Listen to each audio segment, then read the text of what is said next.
Hello, and welcome back to the We Don't Wanna podcast. This is a show where two certified dipshits make uncertified takes about your favorite series. We are your hosts. I am Zach, and joining me as always is my always co-host. I bet when he takes that dress off, everything stays right there in place. Doesn't fall an inch.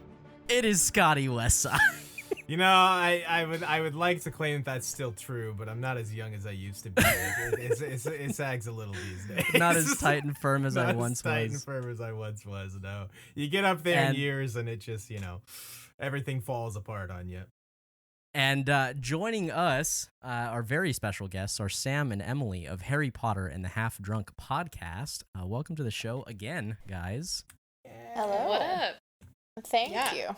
Happy to be here. Sam is already checking her watch. And she's just like, Sam's like, done with this shit. I hate that I have that reaction. Anytime it buzzes, I'm just like, whoa, what is that? And then slap it. Sam's like, get me the hell off of this. It is just an involuntary physical response. I am not bored. I'm super excited to be here to talk about this. I'm taking my watch off. I'm taking it off and throwing it across the room. Hell yeah. Oh, Sam's going the crazy. Disrespect. I'm in. Oh man. Okay, so we've got you guys on the show for a very important episode. Slightly important. We are diving into Game of Thrones season 3, episode 9, The Rains of Castamere. No, I believe that's episode 29, Zach. Come on. I know, right? My fucking idiot ass. Yeah, episode 9, season 3, podcast episode 29. There you go. Rains of Castamere. It's a big one. But first, we've got some catching up to do. How are you ladies doing? Good. Yeah, A lot has happened. Yeah, she has the big life update. I'm just plugging along. It's normal. No. Yeah, there's some congrats in order. Yeah, I had a baby, so hell yeah. She says just so nonchalant. Like, she's like, it yeah, happened. I don't know. I had a baby. I did that thing. I fucking did it. I did. So I won't be breathing as heavy on this podcast, which I'm very excited about. And she can taste alcohol on this podcast. Oh yeah, that's a good point. No, the last few podcasts of ours before my maternity leave, I can't listen to them because I feel like I just sound so out of breath. She feels like she's the person. Who is it? What's his name on Hey Arnold? Who's just like. Yeah, that's how I felt the last 2 months of my pregnancy. That is Zach when we're playing games, by the way. So don't feel too bad. Me. Zach gets his headset mic in his but esophagus. Chaz awake snores. That's so actually he has way more mouth noises that are happening. It's weird, dude. That's awesome. So how is the baby? How is little Logan doing? He's great. He's very chill. Am I allowed to say his name? Yeah. Okay. His name is Logan. He's great. He's really chill, and he only cries when he's hungry or needs his diaper change, which is really nice. He's really cute. He has a head full of hair. We can confirm he is very cute. Scott and I got to see him a little while ago. Big confirm here. Yeah. Hashtag can confirm. Lot of hair. A lot of hair everywhere. He's also huge. Yeah, he has back hair. Hell yeah. What? Which I hope never goes away. But Same. Yeah, I he's didn't huge. know babies could have back hair. That's wild. They long and can. black. Yeah. It's like his namesake. The Logan. seed is strong. That's what I said. Yeah. Oh, When seed you name is your strong. kid Logan after is, the Wolverine, he's gonna be hairy and apparently really strong. And very attractive. I'm okay with that. And has attractive. metal sick-ass claws. I hope those. And can He's sing got really and long do musicals. fingernails, so. Okay, perfect. Already good. Yeah. After Wolverine, when my boyfriend first saw his full name, which is his first middle name is Roy, so it's Logan Roy. He's like, oh, they named their kid after Succession. That's cool. I'm like, no, dude, no, bro. Logan Roy. No, Nah, man. I've never even seen that, so no. Only you dipshit with me. Oh, No. You clearly don't know Emily at all if you think she would like that show. Wow, Anyways. that's funny. Yeah, I've never watched that. I didn't even know that was a character that existed until Sam told me that story, and I was like, I don't know. So but wait, hold yeah. on. So the person's name in Succession is Logan Roy. or is it just the middle name is Roy? No, His that's last their name is Roy. Yeah. Oh, I watched the show for like 2 seasons and then fell off. Yeah, I only watched a season. I was like, this is boring. I'm bored now. Yeah, I fell off pretty hard. Yeah. So don't start a podcast about that one. We wouldn't dream of it. We wouldn't dream of it. so in true Harry Potter and the Half Drunk fashion, we've got some drinks tonight. I'm having a whiskey. Sam, what are you drinking? I am drinking a bourbon as well. Hell yeah. Knob Creek Rye. On ice. I'm drinking some really cheap shit. I've got Evan Williams.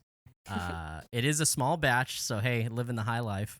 You know, taking it up a notch. You wild boy, you.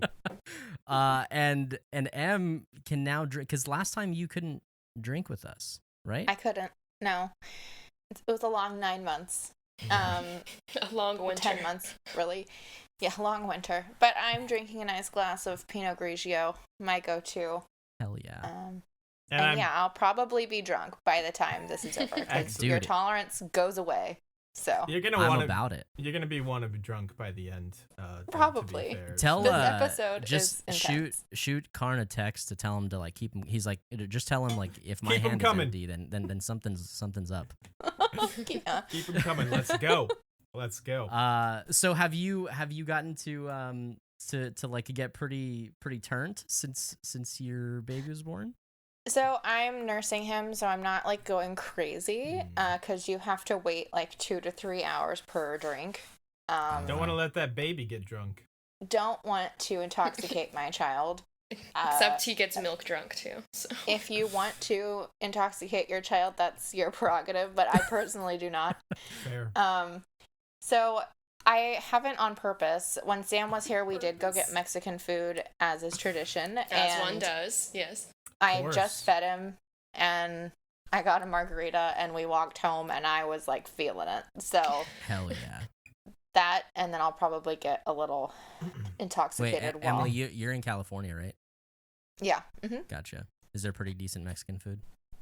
There is, but there is no queso, and that is my cross to bear. I'm sorry. Such a sadness. Yeah. It just doesn't exist in California? There's like the one stringy place, cheese.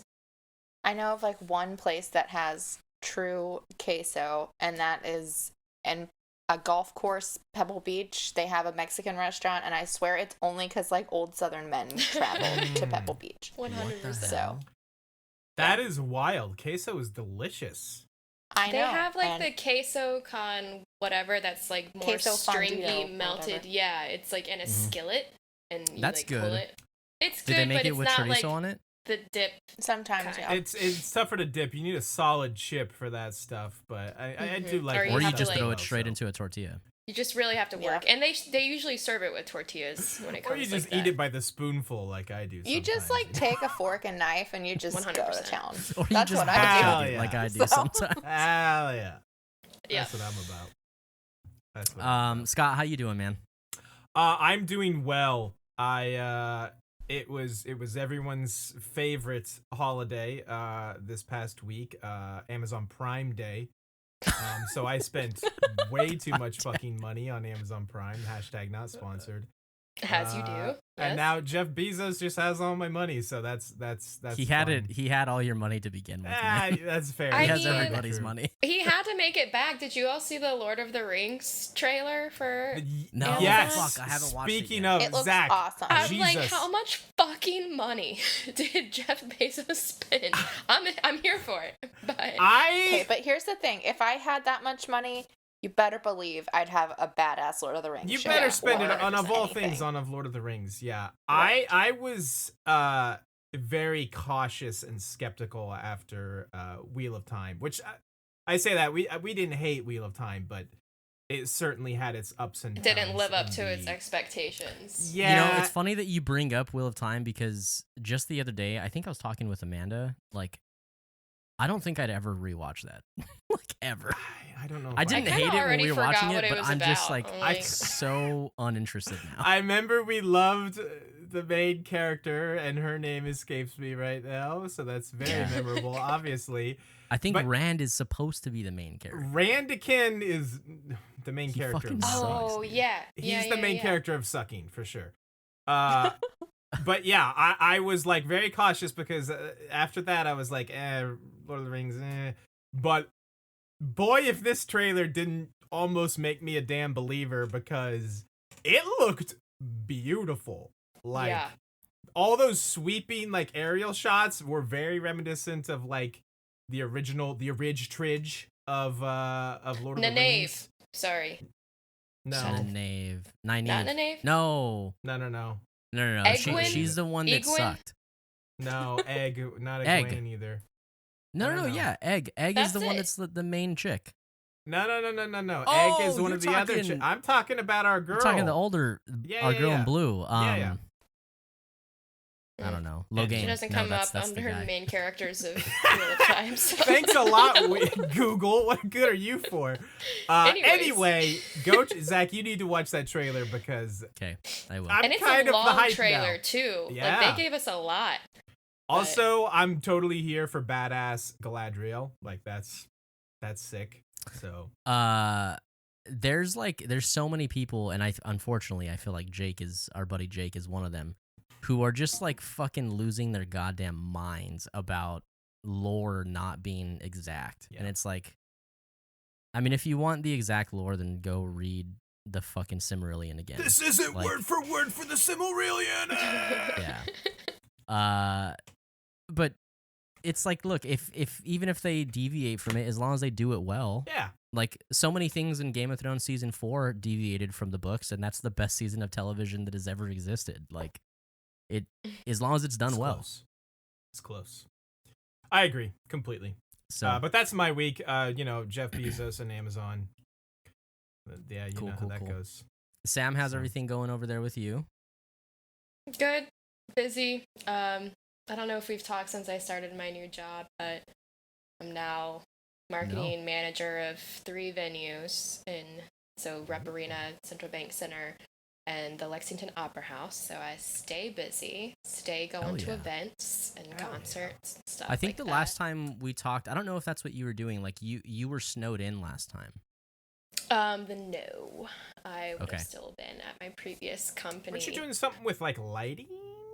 I was Fans. the marketing manager at Big Ass Fans. Yep. Fans. That's what. Oh, okay. that's Yeah. right. Sure. Right. Yep. Gotcha. So now I'm I was doing that. so close.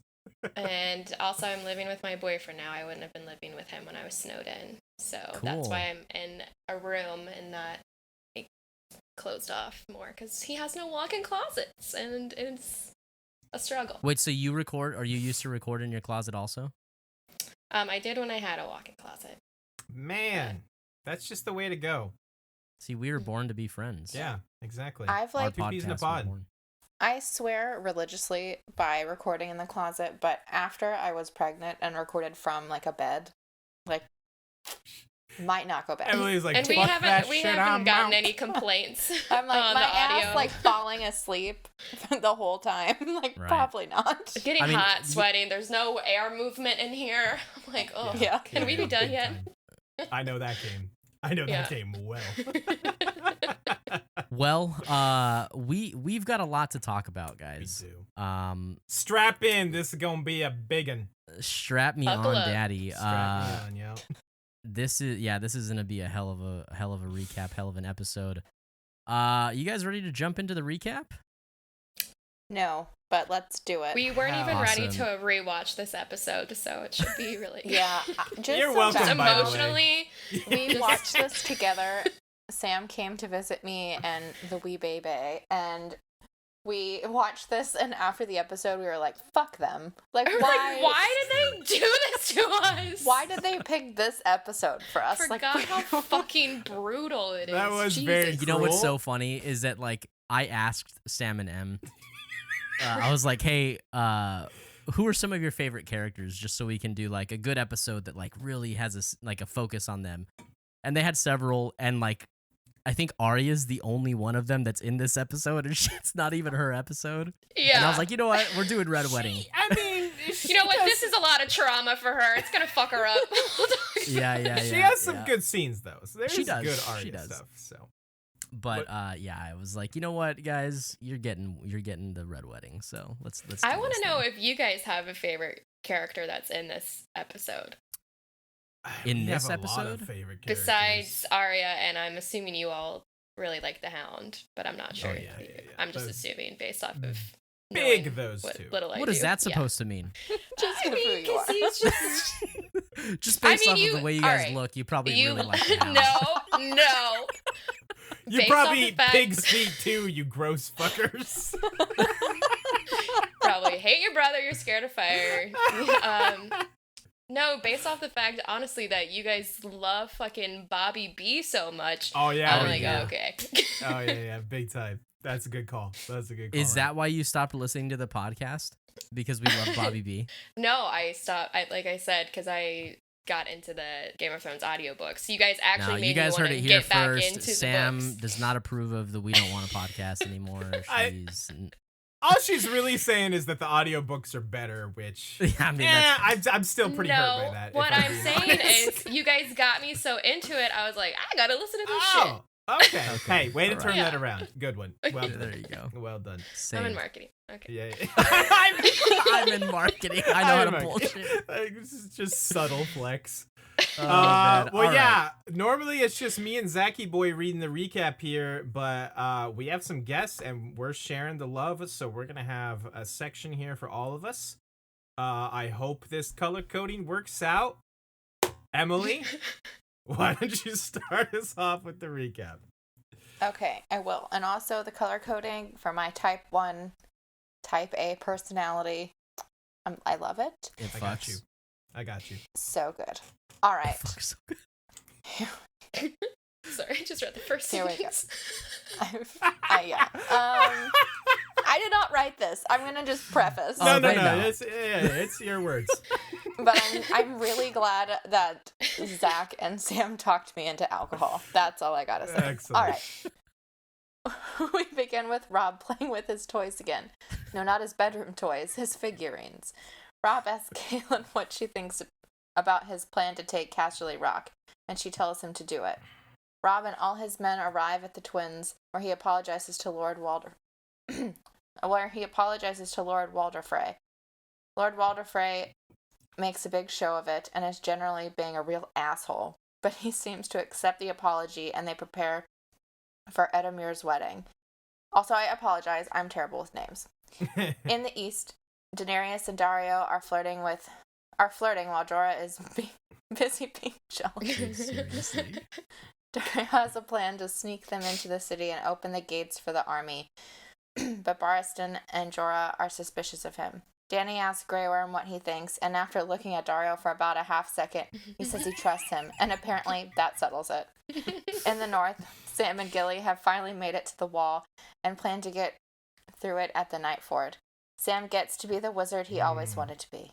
Hell yeah, Sam. Somewhere in the Riverlands, Arya and the Hound come upon a pig farmer taking food to the twins for the wedding feast. The Hound is going to kill the farmer, but Arya stops him. The back and forth between these two is seriously the best.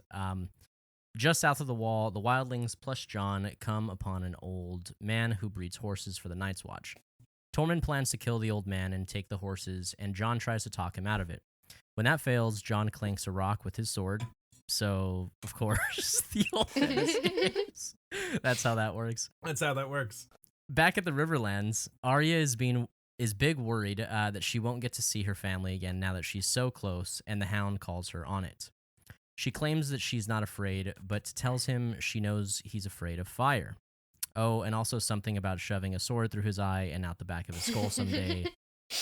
Yeah, have we mentioned that these two are the best? Back south of the wall, Bran and company are holed up in an abandoned tower where the old man and the wildlings roll up. Hodor is big scared of thunder and is going to give them away when Bran accidentally wargs into him and gets him to stop. The wildlings are about to kill the old man when Orrell says Jon should do it to prove his loyalty. Jon can't do it, and Ygritte kills the old man instead. There's a standoff, and Tormund says to kill Jon. Chaos breaks out as Jon fights the wildlings, Tormund holds back Ygritte, and Bran works into Summer to help save Jon. Jon kills Orrell, but Orrell works into his eagle and rips up poor Jon's pretty face. Crying. Jon escapes on a horse. And then back at Yunkai, Daario, Jorah, and Grey Worm sneak into the city and kill a bunch of guards before a bunch more swarm them. Don't worry, they're fine. Back at the twins, that dope Edmure hits the frayed jackpot, because surprise, surprise, his bride Rosalind is a real cutie, which he was real afraid she wasn't going to be. And then back north, Jojen tells Bran that no one anywhere can warg into another person like he did with Hodor. Bran decides to send Rickon with Osha to the Umbers because it's too dangerous north of the wall where he's going. Back at Yunkai, the gang is somehow all fine and they've taken the city. Jorah is so crushed that Daenerys only cares if Daario is okay. Back at the twins, the wedding feast is in full swing and everyone is laughing and drinking and having a good time, and that's it. That's the end of the episode. Okay, fine. It's not the end of the episode. Oh boy, here we go. Yeah. Edmure and Rosalind are taken out of the hall for the bedding ceremony and the doors are closed behind. The band begins playing the Rains of Castamere.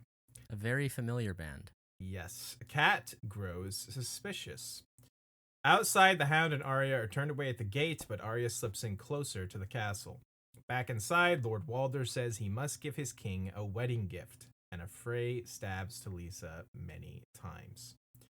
Crossbowmen in the balcony open fire and hit Cat and Robb several times. The Freys begin to slaughter all of Robb's men in the hall. Outside, Arya gets close enough to see them kill Robb's wolf, Grey Wind. She tries to go into the castle, but the Hound stops her by knocking her out. Back inside, Robb painfully crawls towards Talisa's bloody body.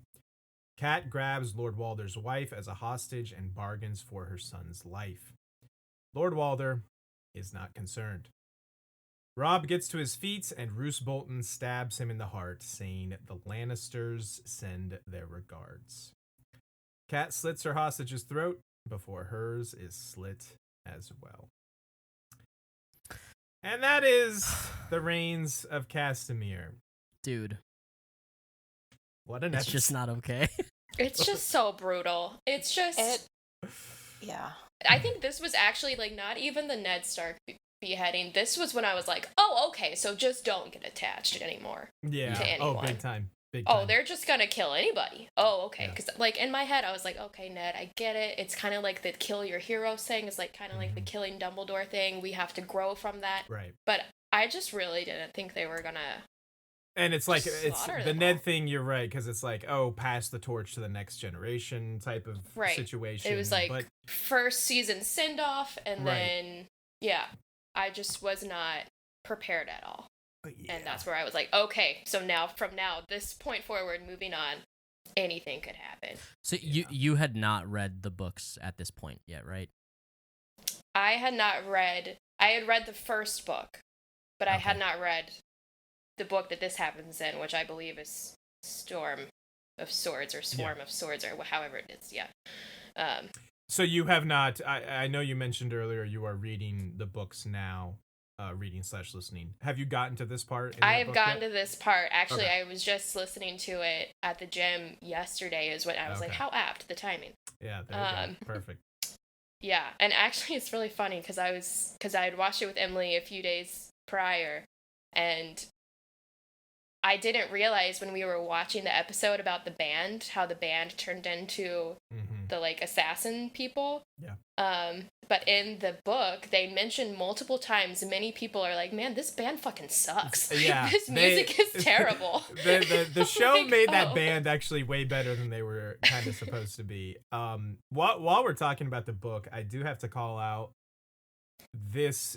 It's actually much crueler the way he does it in the book, because at this point I was reading ahead. I had read these books before I watched the show. The way the chapter ends for Arya, it seems like the Hound kills her, Yeah. like, as well. Like, He, like, chases her down, right? And Yes. hits her. Yeah. yes, he's chasing her down on his horse, riding after her, and what ends because up once again she's trying to escape from him. Right, exactly. He hits her basically with like the flat of his axe to knock her unconscious, but all it says to end the chapter is like the axe took her in the back of the head, and ends the chapter, and then you don't get another Arya chapter for forever. So it was actually way crueler in the books, because it's like Robb is gone, Catelyn's gone, whatever. Grey Wind is gone, but fucking Arya is gone as well. So at least the show didn't do that to us. I see what you mean. I feel like, though, again, while we're talking about the books, sorry if this isn't what you all normally do, but I brought this up before we started recording, but the fact that, one, Robb's bride, his new wife, is different than who she is in the book, but also he does not take her in the book to the Freys, because he's afraid that that's even more of an insult to bring her, and she's not pregnant. So I felt like in the show, making her pregnant and then like literally stabbing her stomach was like, oh, did we really need to do that? Because in the book they don't even it's harsh. It is real rough. It's hardcore, man. But anyways. I remember the first time watching this episode, I was with we were in college, my husband and his roommates at the time. Like, we all were sitting there and we just kind of all looked at each other like, what the fuck did we just watch? Yeah. Like, is this actually happening? Is everyone else seeing what I'm seeing? Okay. Yeah. We I remember his roommate afterwards. We sat there for like, I don't know, like 5 to 10 minutes. It felt like, after just like no one said anything, and then he was like, well, now we all need more therapy. True. 100%.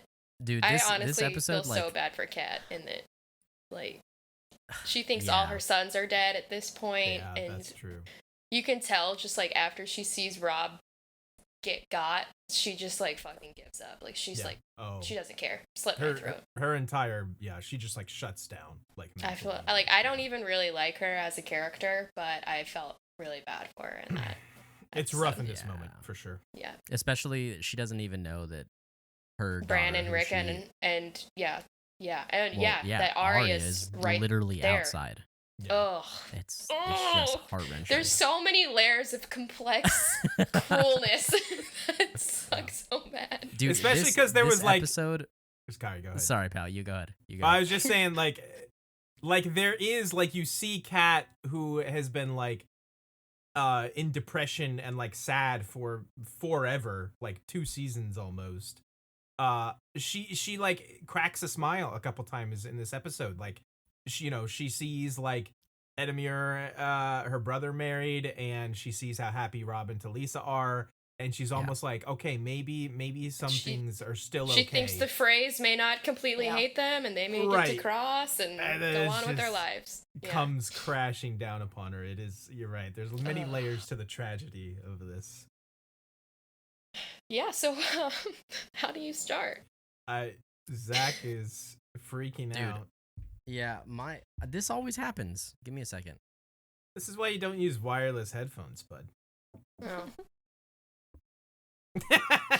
Well, as long as yours last more than 10 minutes of I did battery make sure life. they were charged. Okay, perfect. My old Someone one here is good headphone. is a professional. Someone. No, well, we they're, say that, they're but charged. I lost my other one, so I only have one ear. They are charged, but they just keep losing connection. Oh, okay. Anyway, how do you want to tackle this, bud? Or was there something else you were going to say about this? yeah, I just wanted to point out, like, man, this episode, like, I don't think it was right when it came out, because the show, I mean, obviously was big, but over the year or two, like, maybe later, like when the show really was just like blowing the hell up, the amount of like videos and like reactions that we saw of like people watching this and just freaking out. Yeah. Like I've seen and like heard of people who legitimately just like completely stopped watching the show because of this episode, which I think is kind of stupid, but I think that's dumb. I think That's, it's I mean, funny. it's the whole point, right? Like, even before that, we saw some brutal stuff happen. Of course, this is magnified because of the amount of people that were slaughtered. And Right. I think, as Sam said, a lot of it has to do with like Rob's wife being stabbed in the stomach. Honestly, the worst While part for me pregnant. was his dire wolf being killed. Ugh. That Like, is I a was tough- the most upset about that character leaving the show. that is also very tough to watch. But yeah, Yeah. getting a stab. I right just in feel the like if stomach. people stopped watching after this episode, like, It's kind of probably a for the pussy. best if they did, because Yes. they're not gonna Yeah, like anything seriously. else. There was a bunch of Right. people like just like trying to call out George R. R. Martin too, like, "Oh, why are you such a masochist?" or not masochist. That's not right. Like Just why you're such a nihilist, dick. or why you kill Like all your a characters, sadist or whatever, yeah. Sadist, maybe that's what it is. I'm trying to. I think don't of, know, but- honestly, but yeah, I know One of what you're Come those. on, saying. what are the abbreviations from BDSM, Scotty? You should know. It's just Sorry. You should know. So like, why are you so fucked up? I want to ask the same people who wrote The Boys, what is wrong with you? Why are you so fucked up? yeah, I need to watch The Boys. I've heard. I've never watched it either. It's I it something. is something. Yeah. Oh, good. That's what I keep like hearing. shows that are something. Yeah. It's yeah. Do Yeah, you want I to do like shows that are something. Do you want to start at the top? I know we kind of jumped ahead to the end here, and we can go more into detail about it. But you kind of want to tackle this top to bottom, Zachy boy? Yeah, let's let's go ahead and let's just that's what we've been doing the past couple episodes. So in the Riverlands, by the way, good joke about Rob playing with his toy. Oh, thank you. Oh yeah, this is gonna be the last time we see all of Rob's little toys. He does love playing with those R.I.P. I'll things. miss those things. Oh yeah, big. Talisa really loves Guys, him was playing like with his toys. Talisa's not around. These aren't his bedroom toys. These aren't his. Talisa is his toy. Oh man. I man. think she's more he's more her toy because she is something else. Yeah, she definitely taught him everything he knows now. Oh my god, yes. Oh. Um, Okay. I want to bring up the fact that I don't know if I ever thought about the fact that there is they kind of attempt, I don't know if it's like they're lulling you into a false sense of security or they're attempting to balance the episode, but there is a lot of comedy in the early half of this episode. Dude, Yeah. I was gonna point out the blackfish. Dude, oh my god. The look, are you talking about the look or the When he turns towards Edamir, when Rob says Yeah. any man would be Dude. lucky to have any of you, it's Dude. fucking priceless. The look It's like- they exchange, I literally, when that happened, I cackled out loud. Like, It's so I good. actually cackled because it is so funny. Any man would be lucky to have any one of you. And the blackfish just turns and stares at Edamir. Oh my god, yeah. And also that the was fact really that Walter was like, "Oh, Mary, whatever. Yes. What's your name?" Like, he doesn't even know the names of the girls that he's like Waldra. so offended by. Yeah. Well, Dana, It's the best part. So I actually have that part here. My granddaughter were the Waldra Waldina, and then And it's she's just actually like- just, I'm Mary. It's like not even close. And he just responds with, "Fine." fine, yeah, sure you are. Yeah, sure. He's not even close. That's my favorite. Like, don't part of act that like whole you gag. care about your fucking daughters or granddaughters. Like, I'm goddamn. Mary. Yeah. Fine. Yeah. Fine. Yeah, that was also very good. Also, whenever it cuts to the north with Sam and Gilly, Oh, and she calls him like a the wizard. Yeah, yeah. I just have a note that says, "How erect do you think Sam got?" Super. So he is in the hard north. His so- dragon glass dagger was like rigid, bro. Oh my god. I am so happy for Sam just because, you know, he told John he always wanted to be a wizard, and here he is, the girl of his dreams, calling him a wizard. I mean, like, is there anything better that has happened in that guy's life? Do we? No. I need to ask your all's opinion. Do we think that Gilly is the girl of Sam's dreams, or do you think that she's just the first girl that's like? I think talked to any him? girl is the girl of Sam's dreams that Okay, gives that's him probably fair. attention. That's what I was going to say. Good- I Yeah. think that just like a girl that's interested in him is the girl. Is the Sam's girl of dream. his dreams? That's Okay, I mean, got it. Ed basically made that same burn where he's like, the thing about Gilly that you found so interesting was that she said 3 words to you. Correct. Yeah. Yeah. So good That's call true. out. Good call out. Anything else we need to talk about in the Riverlands before we go? Like I said, I just loved all the early comedy there. It is definitely a false sense of security. You're like, okay, just another episode. Well, Right. They still do a couple things, like, so kind of on that, she's like, do we have enough men?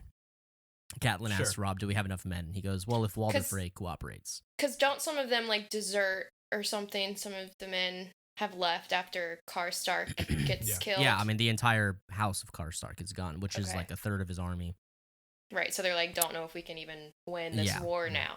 And he's like, I gotta go back to Winterfell because fucking Theon.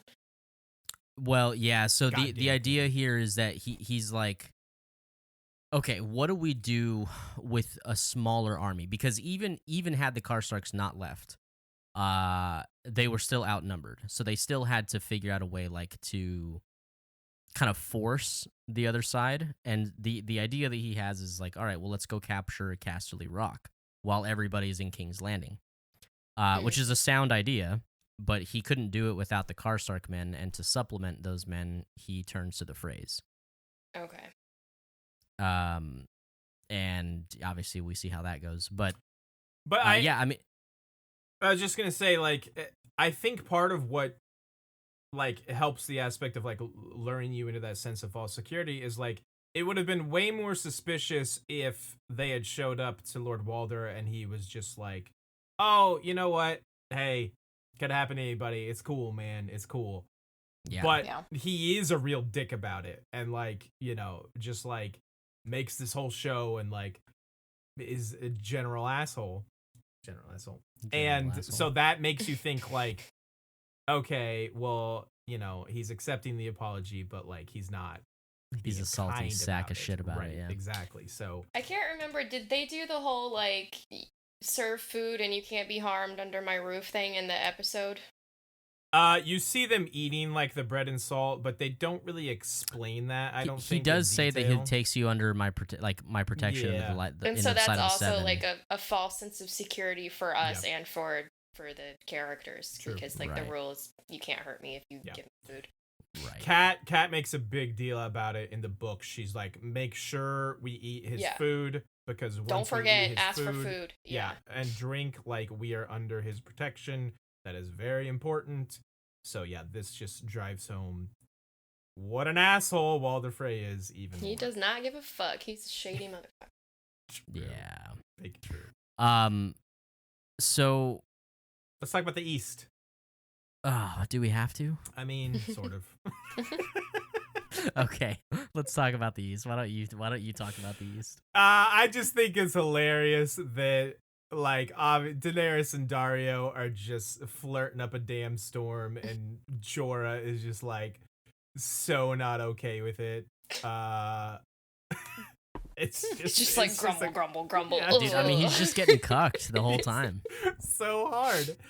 And then the whole, like, I wrote a joke about it in the recap, but they asked Grey Worm, like, do you trust him? And Grey Worm's like, yeah, definitely. And they're just like, okay, cool, just, let's like, go. Looks at him and looks him up and down. He's like, yeah. It's hilarious that it's Grey Worm that they ask, because he, like, this is a person who, like, didn't consider himself a human. Exactly. Until like a month ago. Right. What kind of a judge of character is Grey Worm? Like, what the hell are we doing here?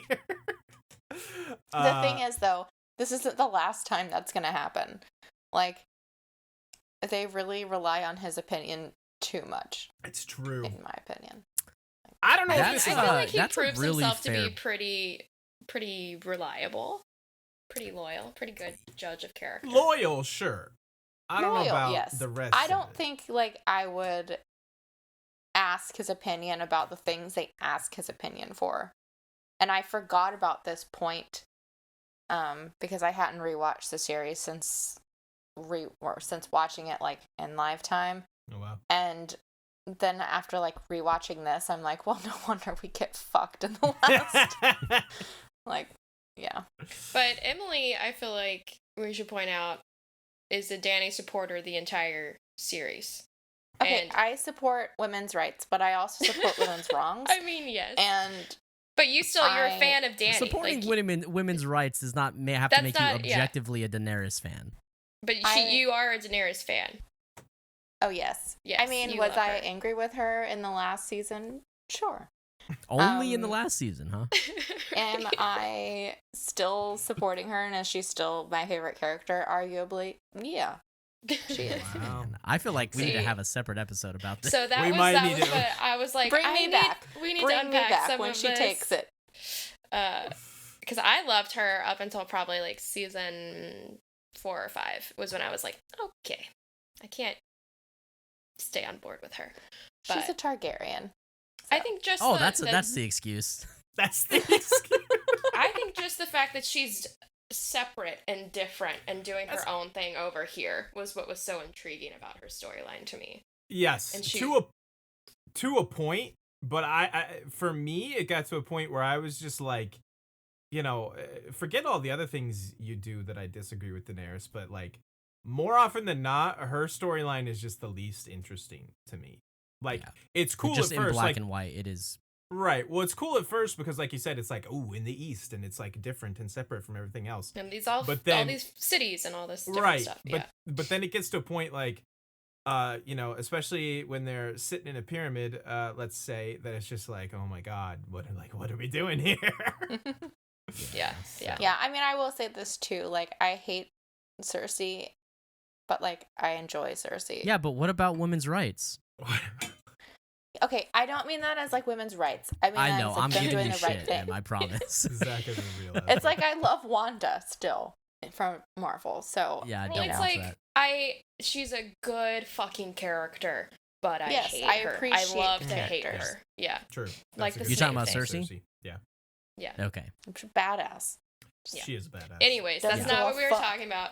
We were talking about in the That's East. okay. what's I mean, going hey, on dude, with this the is a episode. Game of Thrones podcast right now. Like, We we're just we're have a lot fucking- of we're thoughts, doing it. obviously. Yeah. Yeah. We want to get the thoughts. I have another note here of when well, first of all, I think it's real funny. I don't know if this is a hot take, but I like original Dario. I think I I might did too. like him Yeah. more than Dario 2.0. Interesting. I don't. When they're going into the city, he tells them that I'll whistle like a songbird when it's time to come. And then he's just like, I'm a great whistler. Greatest in all the land. And I'm just like, I kind of like this cheeky son of a bitch. Well, he's also supposed to be like super flamboyant and Yes. like colorful, and then I feel like when they replace him with Mr. Rugged, like beard Yeah. head, like it's just not the same. Like, at least try to replace him with someone who looks remotely like similar.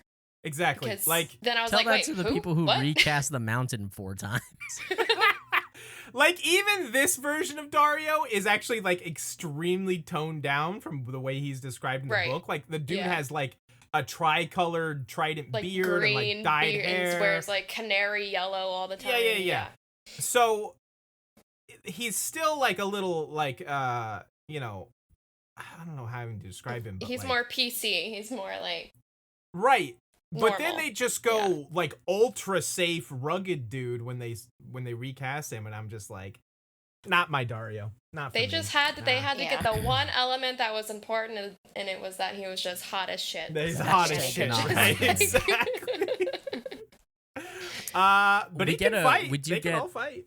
They I was gonna ask you how humid do you feel like it got in Daenerys's pants when when Dario's like says whatever the fuck he says about like having sex with a whore. He's like you can't Oh, I have do it every sex day. with like Claim your your property. Yeah. Like, and she's like, she just looks at him and you She goes- know it is moist. There is fire burning in her britches, and she's Oh, yeah. just yeah. Girls real into it. Dude, Yeah, I mean, she is. yeah, to be fair, it's been a while for her since Drogo's been gone, so she's probably hurting. And she has a thing for long-haired warriors, you know? Like she's She like, does. oh, okay, this feels Yeah. normal to me. This feels safe. Poor Jorah never stood a chance. Come on, dude. No. Come on. Yeah, dude. And I mean, even like it's so funny because like in the show, they really don't have any sort of like he doesn't confess any feelings or anything, I don't think up to this point. And like Yeah, I she don't gives think so. no inclination that she has any interest in him. Yeah. So I'm just like, Calm Well, down, yeah, but my she's guy. hurting for a squirting though, so it's Is gonna she happen. though? Because she's got her handmaids and she's got plenty of other things to get her off. She needs it. Oh, that That's- definitely happens in the books. By It the way. does It happen in does, the books. yeah. Yeah, big I know. time. That is a common thing. Okay, I have a banger of a line though for you if we're ready to go back to Westeros. No, real quick. Sorry. Okay. In the East, one more thing. I don't know why this stood out to me as so weird and funny. But when they come into Yunkai, when they sneak in there, Grey Worm is like all helmeted up and like ready to fight and whatever. And then like when the rest of the guards come in and like swarm them, he just like yeets his helmet off. Like you're about to fight and he just is like, fuck this shit, everyone's got to see my face, and just absolutely yeets his helmet. And I thought it was so funny, and I'm just like, why did he do that? Like, It's the you're about- equivalent of, girl, hold my earrings. It's But it's a helmet. It's a helmet. It's literally made for him to be It's in in the battle, way. and he's It's in the way. about It's to fight, distracting. and he's like, I don't need this fucking shit. It was very funny to me. It's like when you turn down the music in the car to see better. He was just like, take my helmet off so I can fight better. Dude, that is so funny that you say that. You definitely do that. Yeah. Oh, 100%. Like when you're like looking for the house, you gotta lower the volume. I'm like, I can't be. I can't. Oh, that yeah, no, Or that if is you a need to, thing. like, That is a thing. Focus on Yeah. anything. Yeah. And then I'm like, It's all about I am focus. such a fucking idiot. Why did I just can't do focus that? with this fucking helmet on. I can't Yeah, fight exactly. people with protection on. Take Anyway. my condoms too. I know. I'm like, do you think you perform better or worse with protection on? I don't know. I know the way Grey Worm feels. He's definitely on team Raw Dog, baby. Wait, Raw He dog has in the any battle. experience on the other. yeah, that's side, a bad joke for Grey Worm. He does, Oh yeah, that's Yes. right. my That's boy's terrible. got no Poor pillar. thing. Missandei would know though. We'll ask her. Oh, yeah. Sorry. Um, Go back to where you were, Zach. No, I was just if we're ready to go back to Westeros, how about this exchange? I know a killer, a real killer. It's the best. You'd be like a kitten to him. He'd kill you with his little finger. Oh, is that him? that him. No? Good. The Hound is like, I don't give a fuck about this real killer. This is a fat fucking pork salesman, man. I'm gonna kill this guy. And he's laying on the ground unconscious. I love the way Arya looks back at the dude and is just like so confused. She's like, no, what? And he's good. No, that's not him. Good. Get it. Uh, Get it together. these two are the best. I Dude, absolutely yeah. love them. These scenes, do you guys remember how fucking good their scenes are together? Yeah, Oh, they yeah. have arguably like the best chemistry on the show. It's I I think. think they way also up have there. like the best combined arc of like character development as Ooh, like that's a good take. Yeah, That I is feel They that. do. I it's feel like either it's between either- them or Jamie and Brienne. Oh, okay. See, I think I put Tywin Arya above Jamie Brienne. I think Jamie, well, not to get ahead in spoilers, but Jamie and Brienne fumbles a little bit at the end for me. A but little bit. It, It it, fumbles. a lot of it. I mean, listen, Great Jamie listen. fucking We're not talking about season 8 yet. Bring us back. That's all What I gotta didn't say. fumble at the end? Buckle up. I might have We'll a get whole there. fucking bottle of wine. Sorry. And we will just. Spoilers. We'll get there. Fumbles We'll at the end. I'm pretty sure you guys already prefaced that. We'll get there. But no, you're absolutely right. They're just development and like just their. I mean, I don't want to It's so spoil it, good. but when you keep seeing them throughout the show series, I'm just like, yes, they're back together. Yeah, and I mean, I haven't read the books. I already told you guys that prior to recording, but I haven't. But I think those two are just like perfectly cast. Yes. Oh, And I yeah. don't know if it's just because, of their interactions, but just their interactions just with the character in general. Especially Arya. But just them together, I love it. Mhm. And they don't fit, but they make sense. Yep. Well, I mean, it's the classic. You know what's funny is like there are several classic like tropes in storytelling that we see throughout this series, and like having two people who are very unlike each other, kind of like stuck together, like the same way that Mhm. Jamie and Jamie Brienne and Brienne, is yeah. kind of a thing. but it's so refreshing to see the way that it's done with the Hound and Arya. Yeah. Well, see, and- this is a little different though, because I think they are more Right. alike than That's either what of I- them. yeah, but they're like, that's what I enemies. was But they're gonna like, say. But or they like but they don't appear alike, right? Because Right, she's at the that's it. beginning like this innocent little thing who Right. eventually becomes like Right. Well, this and mass murderer. Well, And but then they're both he's the outcasts. Hound. Like they both have always Yeah. felt Right. like they were Yeah. outcasts, like they weren't what they were supposed to be, and like didn't want to be what they were supposed to be. Like he never wanted Mhm. to be a knight. She never wanted to be a lady. They Yeah. just and both had Right. like Yeah. just a fierce like warrior mentality. Not even warrior, just like tough. Like Yeah. I don't. They're just I don't hard. know. like when she Yeah, like when yeah. she like re-knocks the dude out, like you can see he looks at her like a little differently almost. He's like, It's like oh, okay, maybe respect. she's not as weak, as I thought Right. maybe she was. Well, so. and I think Scott, you've said this before, and I want to call it out because it's a really good observation, and we're about to see a lot more of it. Arya does this just. It's so entertaining to be able to view somebody's arc like, or their character progress and change like right in front of you. Like she takes in as much as she can from the people that are surrounding her. Right. And she Yeah. really is molded by. I mean, it has a lot to do with her age, but I think it Mhm. has a lot to do with like just Her her maturity as Yeah. well. Like Mhm. she's able to take the things that she needs from each of these characters. And I think you may have called that out when we were talking about Dany one time, like how Daenerys doesn't do that. Yeah, I contrasted it with Daenerys, yeah. But I mean, like obviously, Dany jokes aside, like it's so good to watch her just pick up on the things that she needs to from all these characters. We see it with Tywin. We're gonna see it with the Hound. Syrio. Obviously, there's gonna be a lot more down the road for her. But like that's the thing that I love about her is like seeing a character actually progress, and we see so much of it from her.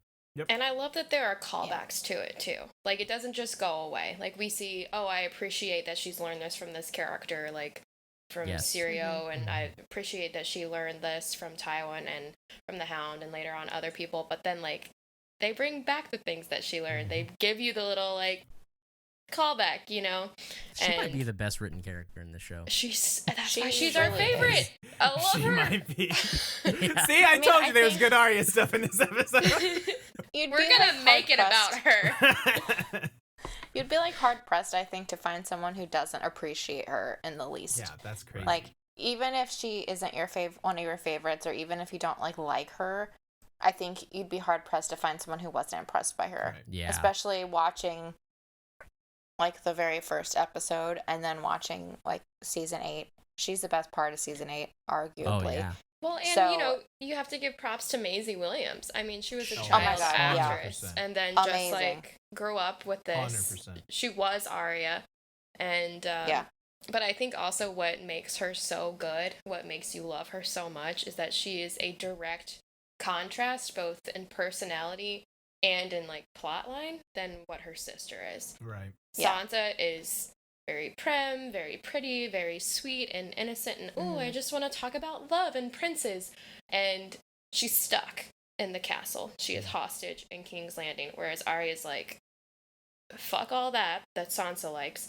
And also, she's just roaming Yeah. around all the kingdoms and just going through all kinds of shit. They're both going through so much shit, but it's so different.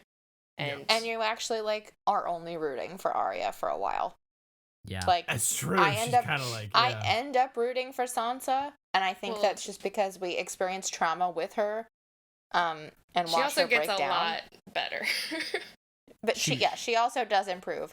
But I think it's because like we trauma bond with Sansa, right? But we don't. While we trauma bond with Arya, it's also like she develops. You're watching her from the sideline, whereas with Sansa, Right. some of it feels a little bit like personal, and you Yeah. don't have the perspective to like step back. You're just like, yeah, this sucks. Well, Sansa Yeah, also like- has just a bunch of like relational trauma thrust upon her. Like she just keeps getting like betrothed and just like married off and just has no say, no will. She's just a pawn for Cersei or whomever to move. Whereas She's Arya's like absolutely a pawn. really just controlling her own destiny as much as she can, whereas Sansa's just literally a captive. Right. Yeah. I think I agree with that. Real quick, I want to go back to something Emily said a minute ago about like, and springboard off Sam said too, like so much credit due to the actors with like Maisie Williams and Roy McCann as the Hound, because he is not like, I don't know if you picked up on this as well, Sam, reading or listening to the books, is like, he is not this like likable and charming in the books, like, to me. Like, I think Rory McCann's performance just absolutely elevates the Hound to one of my favorite characters. I think I'm a little biased because I am picturing the Hound now as him when I'm like listening or reading. So I haven't really noticed that, but I can see what you're saying. Just he is a little bit creepier in the books, I will say. They left out some stuff that he's isn't more in the just show creepy, gruff, grim, and I mean he's still these things. But he's got a personality. But he's got the personality. He's got the humor. His delivery of the lines are a little bit more like, I might be kidding. Yeah, exactly. And I just want to call that out because, and same goes for Arya. Like, I like Arya in the books, but Maisie Williams' performance just elevates that to another level too. So. Yeah. We've talked at length about Maisie and her performances in the series so far. Like, it's even acting next, because like, look, Rory McCann's a great actor, but even like moving away from their duo, coupling her with the absolute just fucking beast of an actor of Charles Dance with Tywin is she goes toe to toe in performance with him in very intimate scenes where there's not a lot of like outside things that are affecting the scene. It's just dialogue. It's just them two.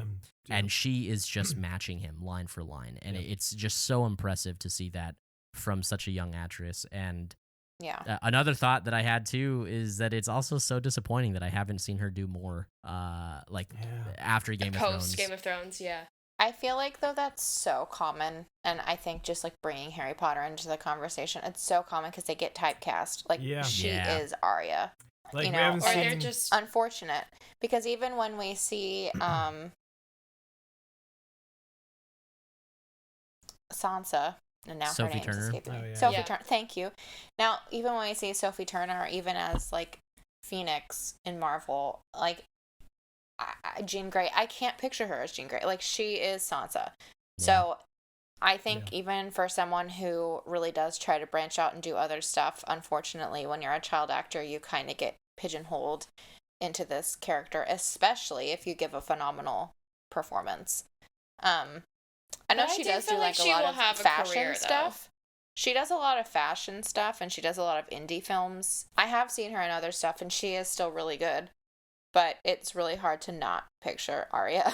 You just kind of want her to jump out. It's the case for a lot of the actors in the show. And like, what is John's actor's name? Kit Harington. I mean, he's coming back as in Snow, apparently. Right. Like, I mean, he was literally in Eternals, and we came out of the theater, and my husband was like, "Okay, well, Jon Snow was Jon Snow." Like, he literally played Jon Snow. Yeah.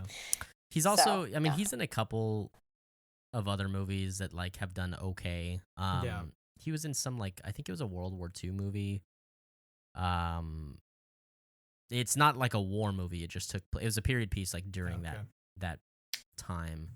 I guess I don't see many of them doing much else. Gwendolyn Christie is in the Star Wars franchise.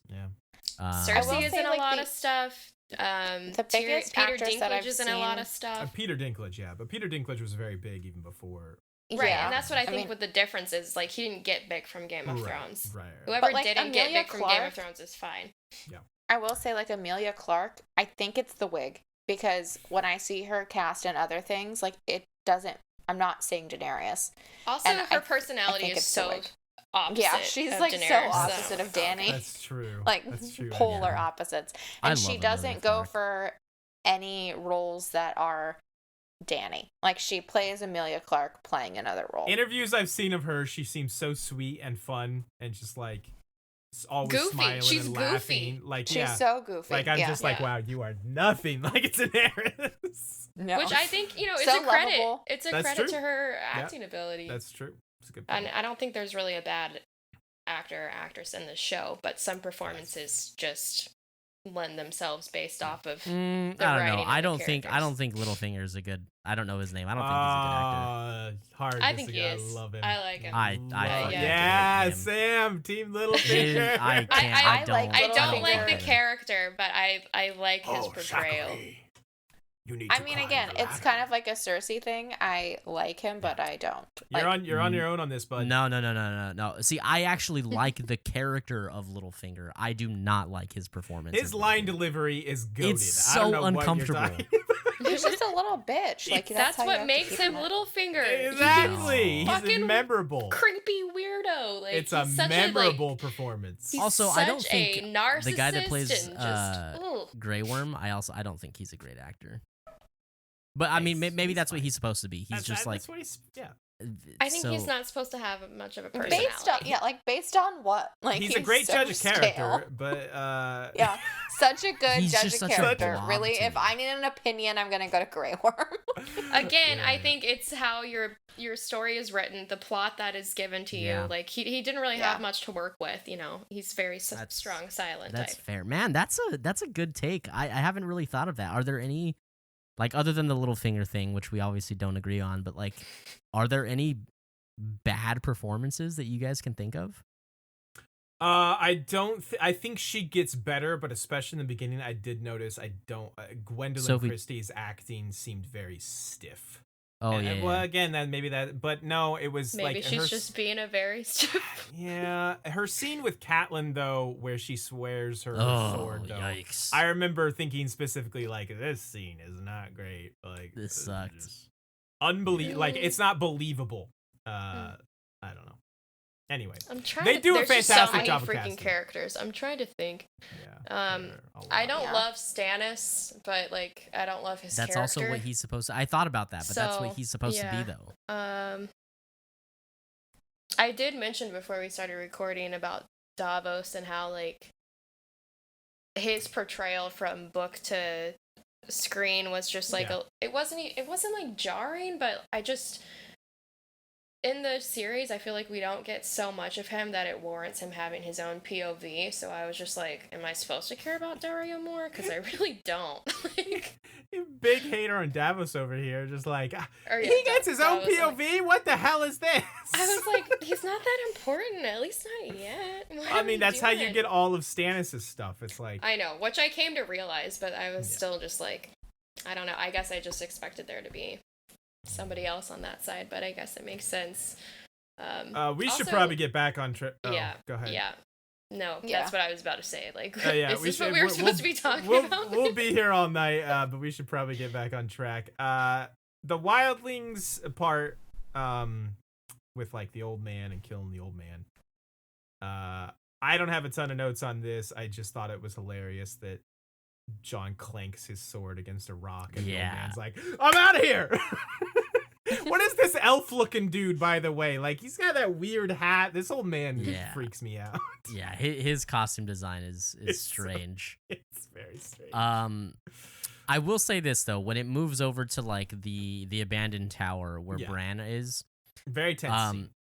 it's a good. I really actually like this sequence quite a bit. And especially taking myself back to the first time I watched this. I remember seeing the Bran Hodor interaction, and I was floored. I was like, "Oh my god, this is cool as fuck!" Like, I really hope this develops into something so fucking cool. And I'll just leave it at that. True. I do appreciate that Jojen just like straight up tells Bran, and by extension us, the audience, is like, yeah, dude, no one anywhere can do that. Like, that is a big deal. Can I ask your all's opinion on Jojen? Like, character-wise? You might have already said before that I already admitted I'm not caught up. I really like the idea of the Reeds from the books. House Reed is like is just fucking That, cool. yeah. Howland. Frog eaters. Do you think that's cool? Well, no, That's I just like Frey the- propaganda. Come on, Sam. It is Frey propaganda. No, she literally catches them frogs to eat. Yeah, she does. It's true. Bran actually says, "I'm tired of eating frogs. I wish I had a rabbit." I think like no. I what I like about them is just like how almost like mystic they are in a sense. And They I almost think seem that like they are Jojen's- folklore characters. Yeah, exactly. The fact exactly. that their castle like moves, like Greywater Watch moves, like that's cool shit. Like, And that that's- Jojen yeah. can kind of like see the future Right. or visions Well, or yeah, whatever. he has the sight. I think Jojen's fine. I do. You know what? Okay, maybe this is probably a follow up on our last conversation. He might be one of the more awkward like portrayals. Like Yeah, I think he's kind of a bitch in the portrayal. I'm not a huge fan of him in I can the see that. series. I don't remember feeling any one way about him, like in the books. I but like him better in the books, is what Do I'm you? Okay. getting at. Is in the series, I'm like, he seems like a little child bitch, and in the It's series, because of the character. Yeah, he's just the actor's just a little bit. I mean, That's you're picturing probably it. Love Actually correct? the whole Yeah, time. yeah. Like, Just yeah, he's one of those actors that just like stays looking like a child. yeah, and he's probably like in his 20s portraying And this. that's and probably he where still looks like he's it 10. comes from for me. Anyways, I just, that's like- just curious. That's fair. I just find most of Bran's stuff kind of boring and uninteresting, and yeah. Oh, don't like, even get me started. I Just so fucking you hate all Bran. know, our Game of Thrones Harry Potter crossover episode ended with us screaming, "Anyone but Bran! Anyone but Bran." Fuck Bran!" I literally hate that motherfucker from the very beginning into the very You know end. what? Like, it doesn't need to stop. unpack Like, this. I This This is interesting, actually yeah. a really good. genuinely don't like Bran. I find him extremely annoying. I find him just to be, just his how he looks at people. I'm not about See, it. I I'm hate just his kinda stupid mad. face. Good instance of book is Yeah. better than portrayal. As a kid, portrayal, I think he was fine as Bran, but as he got older, Ugh. I was like, As he gets older, it's yeah. He gets that like Beatles hair, and it's just See, like, I've only- uncomfortable looking motherfucker. I've only read. He just he makes me uncomfortable. That's perfect. Like, when we're in this tower with him and he like wargs into Hodor, I'm like, ugh, like I get the ick. I don't know why. Yeah, I he's- get- Interesting. That's a Yeah. that's a strange way to feel. I just feel I like don't he's think just it is. boring. But I don't think I've ever known anybody that feels that yeah. emo- just like, very aggressive. On he's Bran, boring, but whatever. he's I'm also just just like, aggressively don't like Bran. you're I annoying. aggressively don't like. Bran. That's so funny. Yeah. I'm just And like, he bitch, shut up. Literally has Whenever not he done anything. talks. But yes, he's just always whining. Like, should I have climbed that tower? Like, no, I mind wish your I could business. Like, fly. Hey, he saves John's life here. You got to give him some props. He saves a lot of people, a lot of times with his abilities, but it's just like John needs to learn to save he's himself. just kind Take of this one, baby. whiny. Come on. I don't know. Anyways, This is the Game of Thrones. We're not- I don't know what to tell you. We'll get off our hill. Continue, please. That's Yeah. very funny. I'll die on that hill, but I'll jump off it for Interesting, now. Yeah. okay. I'm not mad at it. I just like I don't have a strong feeling one way or the other towards Bran. Like I just didn't expect that kind of like vitriol coming out from you two about like The way you feel about Ron Weasley, we feel about oh Brandon Stark. wow okay Yeah, Jeez. Bran is my Ron Dang. Weasley. Yikers. Okay, I get But it. I get will it. say, no more. just from reading through the series now, like actually through it for the first time, he is better in the books, and so that's Yeah, why I'll still hate it's him even when I worse read it. in watching it on screen for me now. Goes 'cause I'm both like, ways. oh, Some are better in the show, some are better in the books. You know. I think the last thing I have to say about this scene in the north is seeing Orrell die was Oh, big just yeah. just a big win. Well, kind of, sorta. He still is alive in his eagle, technically. Well, so yeah, but still, we get to see him get stabbed in the gut.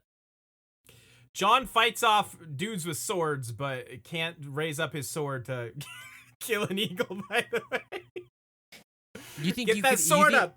Get that Let guard me up, ask you, buddy. Scott, Yeah, if an no, eagle listen. attacked you, you think you could win? No, absolutely not. No. But No? I'm not You don't John's. think you could kill an eagle? No, they can fly.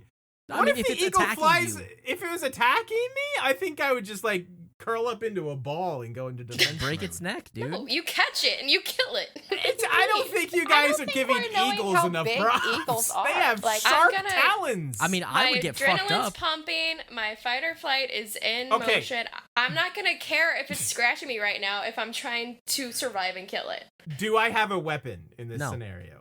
Oh yeah, no, not a chance.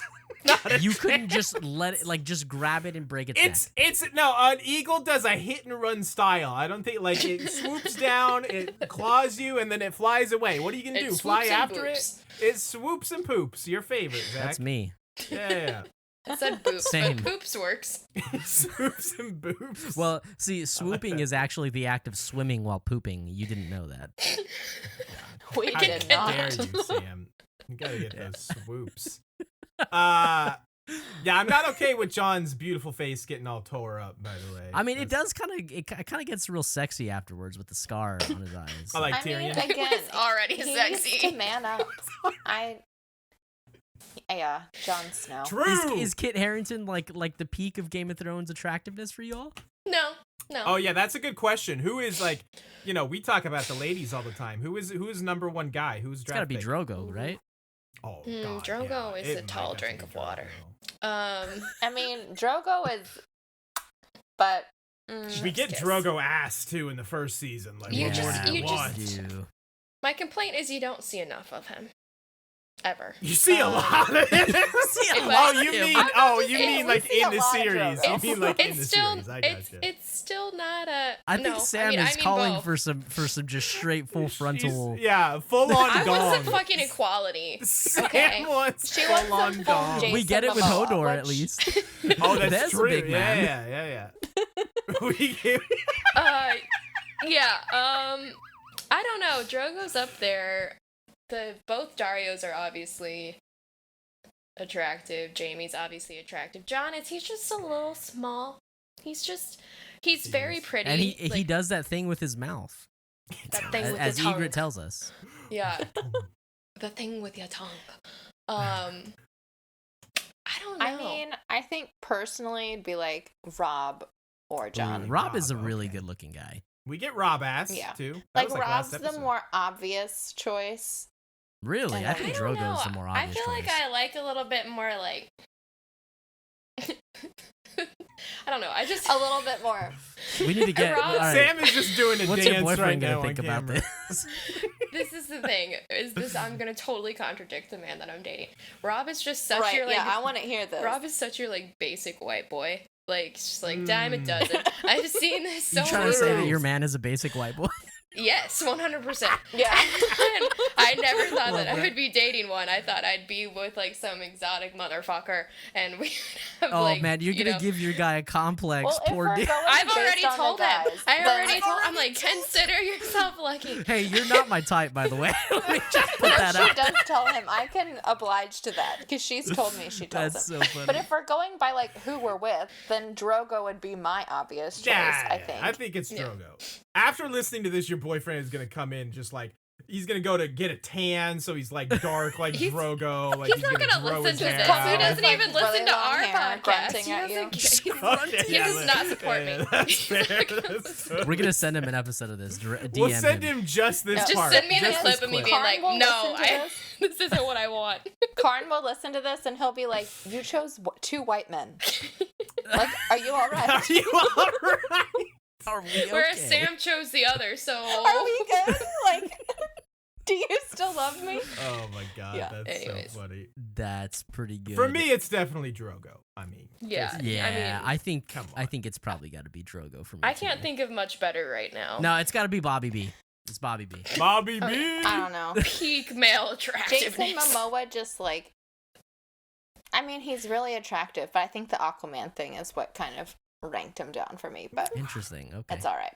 I mean, he's hot That's as a whole shit in, nother conversation. Aquaman too. So Well, I Uh, also think it's like we as women, and I don't want to like slight the men here, but Yeah, when by all I- means. when I think of attractiveness, it's also like I take into account the personality. And Mm. Yeah. Drogo, while physically is like obviously undeniably very attractive, he's like most of the time. Like he doesn't, you you don't get a lot from him. He's just like bland, personality-wise. and he also like raped Daenerys, and for me, it's like hard to get past that. That's are all that's a fair pretty arguments. valid point. These are all Em. fair arguments. So I want to bring up one, my secret crush here, male crush, of course. Low-key Braun. I love yeah. that dude. I- That nose, Yeah, Braun can that get it. broke ass nose. Braun Bron Come can on. get it. Braun can absolutely Confirmed. get it. Bron can get it. That is a handsome lad. I love that I think dude. Amanda will never say it, but I think that she's got the hots for Theon for sure. Oh, we know she Oh, does. fuck. No. She likes Theon as a character, Yikes! but I'm pretty sure she Totally. has the hots for Theon. Yikes! big And I yikers hope from that she me. goes to therapy. I don't. Oh, dude, trust me, we both need it. She definitely needs it. That's a concern. I guess I mean, it would she be married worse if Zach, she so thought her Joffrey taste or is Ramsay obviously- was hot, but Yeah, if anyone listening thinks Joffrey is up there, like, please just go to therapy. Yeah, or Just- Ramsay. Yeah. I do feel really Yeah, bad well, for the yes, but, actor like- of Joffrey though, because he says he can't get any roles now, and everyone hates I bet him. not. That He is sucks. messed up. I mean, no, 'Cause he he's an did a good incredible job. actor, Em. Yeah. But he does. No, he does. No, yes, but like, I don't know.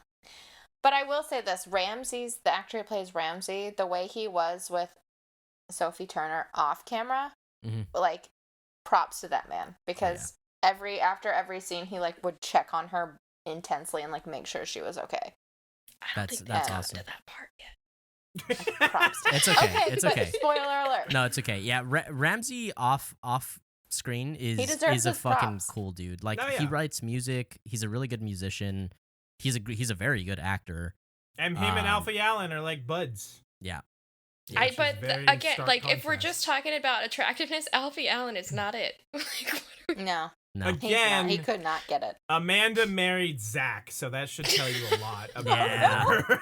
About her. Yeah. And as I was saying that, I was like, he might be the closest one that resembles my boyfriend. So maybe I need to have a deep reflection. Wow. Okay, our men are just gonna literally be like, "What is wrong? He's like, not what's gonna. going on?" He's not gonna listen. I'm telling you, he's not gonna listen to this. Okay, Yeah, listen. moving on. It is what it is. Cornwall. Wow, you Then have a I'll lot of to hear faith it. in our and how accessible we are to people, Sam. Thanks. I won't tell him. He won't know. I think we're ready to get into the Red Wedding. I think we've hit most everything else. Speaking of attractiveness, the Blackfish, real Oh, ladies yeah, man, real Dude, ladies man. yes, that look when they look at him and he's Dude, like, "Oh he's like, shit!" shit. That's so good. And it's funny because he does it in a way that's like not this again. Like Yeah, this yeah, has yeah. definitely happened to him before. Oh, 100%, 100%. But Edmure, he hit the jackpot. What a he lucky did. dude. She's a cutie, man. She's a real cutie. Yeah. Do we? What a guy. This is. I probably should know this, and maybe I just haven't gotten there in the book yet. But to me, it seems like they didn't kill Edmure, and that they Yeah, they actually didn't. They married. did not. Okay, so they Edmure got him comes back. out. Okay, all right. Yeah, I mean he Walder wouldn't like he still wants the political The influence that he alliance, gets from because having Edmure. He still gets And River Run Edmure's or whatever. a valuable hostage. Yeah. Right. for Okay. sure. Okay. Yeah. Yeah, and also the Blackfish just has the most best The- times the timed clutchest piss. The Ever. clutchest piss of all time. yeah. Yeah, you know what? I'm gonna get out of here, guys, real quick. Oh, love that dude.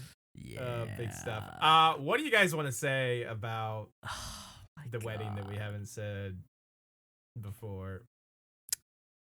How about we just let's say this real quick because there's probably because we have a lot of listeners who are new Game of Thrones fans, like they're watching it for the first time with us. I'm so sorry. I just spoiled a bunch of it. We both. No, don't worry about it. You hinted. This is why I shouldn't drink wine. Don't listen to Emily too Postpartum. closely. But Hey, also, how are you I'm like- feeling, Em? You feeling a little saucy? Honey, I am a little saucy. Already, that's Hell just yeah. her personality. Love that. Yeah, my old Southern woman's coming out. Oh, I so. love that. Yeah, you But- called me honey, so Yeah. I have a lot of respect if your listeners are actually sticking with you week by week because they I are. feel like Well, there's several that if are I anyway. if I started, I'd be like, no, screw you guys. I'm just gonna binge because Yeah. we Yeah. watched it as it came out, season by season. At least I'm speaking for myself and Emily, but so I've never gotten the chance to just binge it, and Yeah. I feel like if I had that capability, that is 100% what I would be doing. You should. We It is even did a bingeable. baby binge while we were together. Yeah, Like, we were only we're planning gonna on watch watching Red Wedding, and then we watched like episode 4 episodes before, and then Red Wedding, and then we just kept watching. Hell yeah. It is very bingeable, for sure. Oh yeah. How about this So- line though? Careful, ladies. Once you set that monster free, there's no caging him Dude, again. I told you several episodes ago, we started off, Edemir's introduction, we're like, this guy's a fucking idiot, can't shoot an arrow to save his life, he's talking about this mill constantly. What a moron, this guy sucks. But like, as the season has gone on, just what a giant dope this dude is. Like, he's grown on me. Like, Oh, I yeah. kind of love him now. He's such an idiot, but I love him. I agree. I actually hate him. Sam's like, I'm a pivot. Respectfully, I disagree. He's just such a dope. Okay, yeah, he is. He's like, he can't fucking do anything. No, He's he like can't do anything right. Catelyn, however you want to say it, Cat. She's definitely like the favorite child. yeah. Out of the 3 children between Edmure, her, and Lysa, and like for good reason. Like, she actually has a good brain. All other things aside, she is smart, but he's just so like Bran. Like, he gives me the ick. He's cringy, and then also, I don't know if you all have ever, you probably haven't, watched Outlander, but he is like the main villain in Outlander. That actor is. So, and I hadn't watched Outlander until previous to watching Game of Thrones, and I didn't realize until I was watching Outlander, and I was like, oh shit. And then watched Game of Thrones, and I was like, oh shit, that's where I knew him from. Oh, I hate him now because he's the main villain. I feel like you're being influenced by him being a main villain. in But he's another also a series. dumbass, so I mean, combined he with him is. being a dumbass and me hating his other character, I'm like, He's no. just funny to me, like with that look that he exchanged with the Blackfish when earlier in the episode too. Like, listen, I'm not gonna sit here and go to bat like that he's some incredible character. I just think it's funny what an idiot he is more than anything. So. Also, his like dimple lines, like, I get distracted. You know how sometimes you notice something about somebody and that's all you can look at? Oh, we haven't had. Scott, this what are you in a doing while. in my video? I literally did not touch it. This has. It's happened doing the before. Chaz thing. It's doing the Chaz thing. Yeah. It's. Oh, Oh, now boy. you're full Everything's screen. fine, folks. Everything's fine. Don't worry about it. So it's funny that you guys mentioned how the band in the books is bad, because they are, at the wedding. But what many new Game of Thrones fans may not know is that the band is actually Coldplay.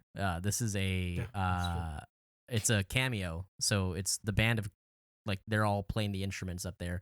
And there's kind of an in-episode jest about it where they're like, "Oh, the band's really good, huh?" And that was put in because it's Wow. actually Coldplay. Because they I can't didn't call fucking catch that. Coldplay I've never shit. Yeah, caught I that. did not know that. Yeah. True story. Are you being for real? Or are you? Yeah. Is of this course. like a So Yeah. long just like Chris joke, or- Martin up Okay. there. I No, don't know. yeah. Is he? I know the others for sure, but I don't know if Chris Martin was a part I don't of this, think was he? you know what, Chris Martin may not be, but it's at least the band for sure. Yeah, like the it's rest of the others. band. Yeah. That's pretty dope. Yeah, and like in every, so also if you didn't know that, then you may not know this. They, in every season, they have a pop, like, music cameo. The one that's most notable obviously is Ed Sheeran, which kind of sucked, but in every season they have somebody come on. I knew about the Ed Yeah. Sheeran one, but I didn't know it Ed was Sheeran a was- repetitive theme. I don't know who So- do they have in the first season. I can't remember. You're the one It that just makes looked more up all sense this now that- trivia, Zach. Ed Sheeran was on it because I remember when I saw that I was like, what? Yeah, Ed Sheeran's in season 7. I think. Yeah. 7 or 8, one of those two.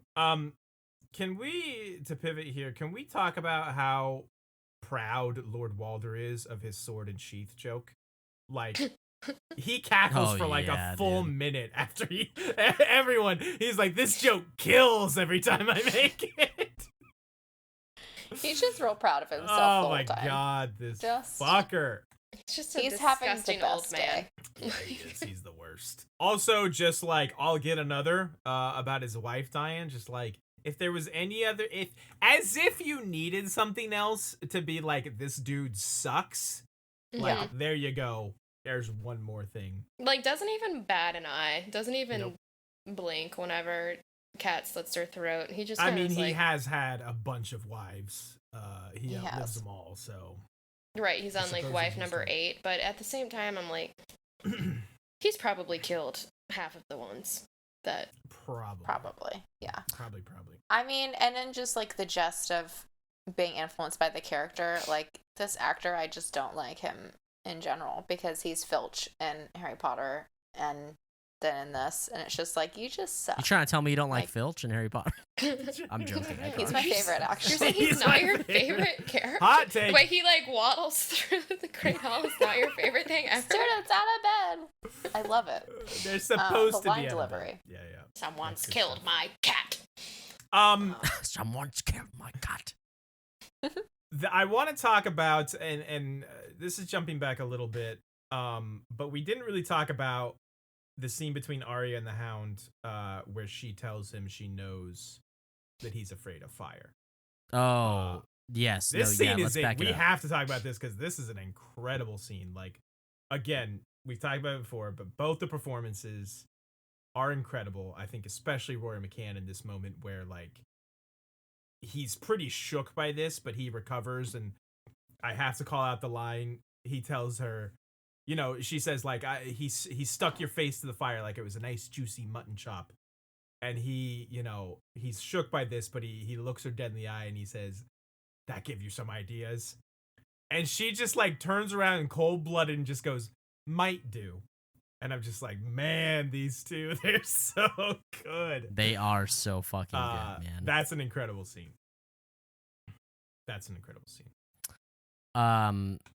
Again, just Maisie Williams not letting anybody fucking show her up on screen. True. Yeah. It's absurd.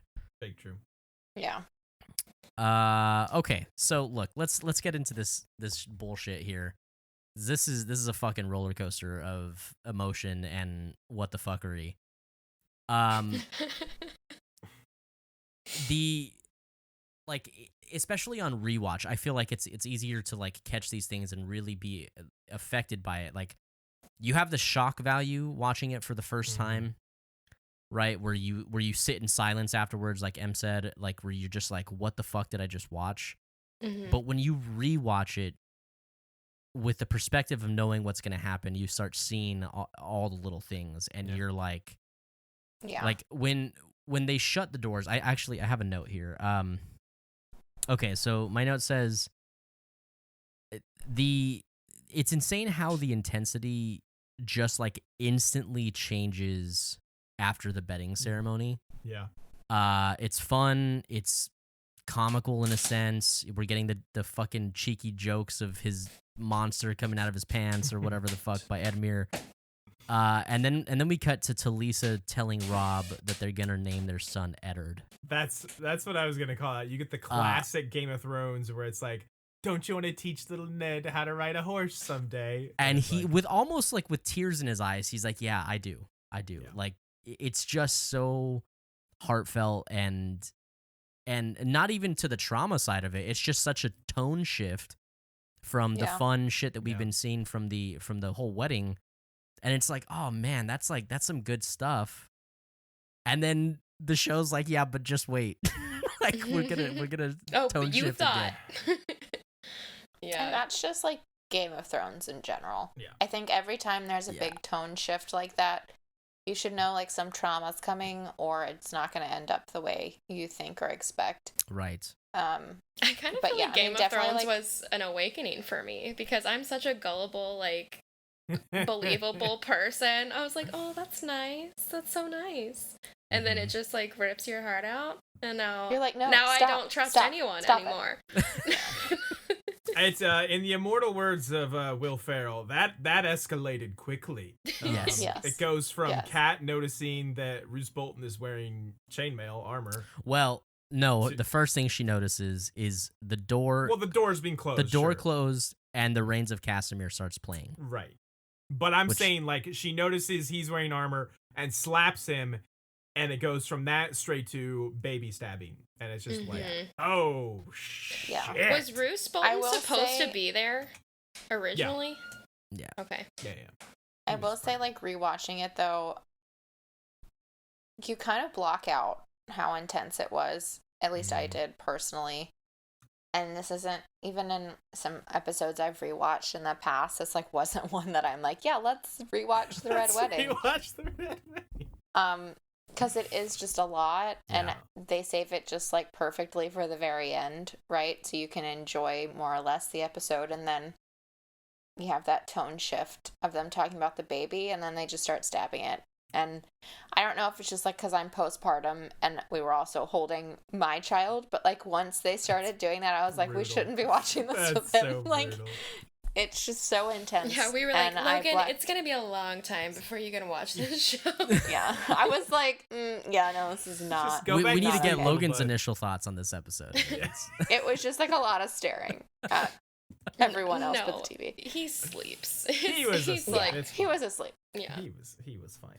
But yeah, it's just so intense and also so sad. I think while The Red Wedding is sad in general, just Kat's reaction to, like, watching Rob die and trying her best to save it, and then just just, like, failing just again, and it's just intense.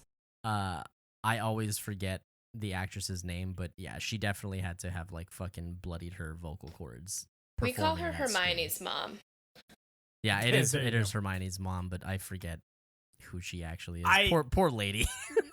I love how there's that stage of, like, bargaining with Kat, and I feel like probably a lot of people who are watching it for the first time were in, like, the same spot, you know, where it's like, okay, this is bad, but, like, Rob's gonna get out of here. Like, he's only wounded. Like, he's got a crossbow bolt in the shoulder. Like, Rob can get out of here. This is right. It's that will to survive. It's like, right. Find the way out, will to survive. And then the show is just like, nah. Walter Frey's like, why should I let him walk out of here? No, right. I'll get another wife. Go, do your worst. I'll do mine. The little blood spurt as he's, like, falling after Roose Bolton stabs him is just oh boy, guys, yikes.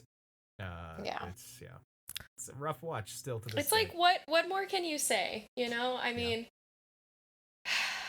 it sucks. Yeah, And it does. Hey, shouts to Kat, true to her word. Like, they killed her son. She was like, I'm gonna kill this woman, your wife. 100%. If you don't let me go, she does it. Good on you, Kat. And I mean, she knew it would happen after she did that. Oh yeah. She had no, like, Yeah, I mean, she knew she was gonna die. Yeah, she drops her shoulders and is like, she's literally shut down. Yeah, this is it. And at that point, I feel like, I mean, I don't know, I can't speak from experience, but just, like, trying to put myself in her shoes, I feel like I'd be like, I'm fucking done. I give up. Yeah, I mean, at this point, just tap out. Yeah. Like, my husband's gone. I think all my sons have been killed. My daughter is married to my enemy. I don't know what the fuck's up with my other daughter. I have nothing to live for. Yeah. Like, I'm out. I'd rather be 100%. dead. Yeah. And then we got to mention Arya too. Like, she came so close. Like, even she came so close seeing her family, but, you know, thank God she wasn't in there, because losing Arya would have truly been the worst. Like I thought I did in the book. Yeah. And you know, the Hound's like, it's too late, you know, and she's so desperate. She sees the wolf murdered. She knows. I love how Arya just doesn't. You know, she's cautious. She's learned caution. Yeah. And she doesn't want to just, get like, her hopes up.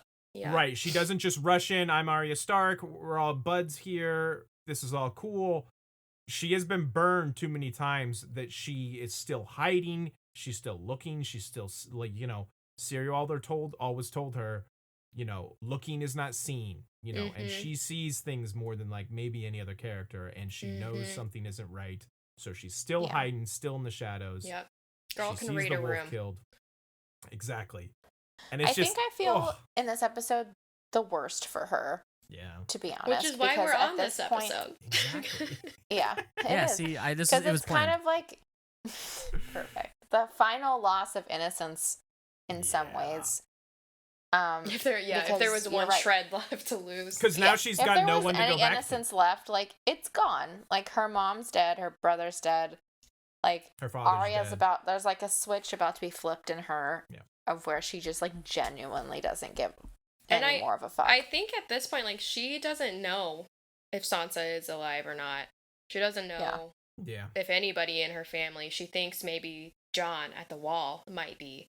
Well, she did get, to be fair, she did get a small inkling that Sansa might be still okay from the Hound. Yeah. Yeah, because the Hound told her, like, ask your sister, like, I saved her. But to be fair, that was a long time ago. She doesn't know currently. And now the Hound isn't there anymore to save her.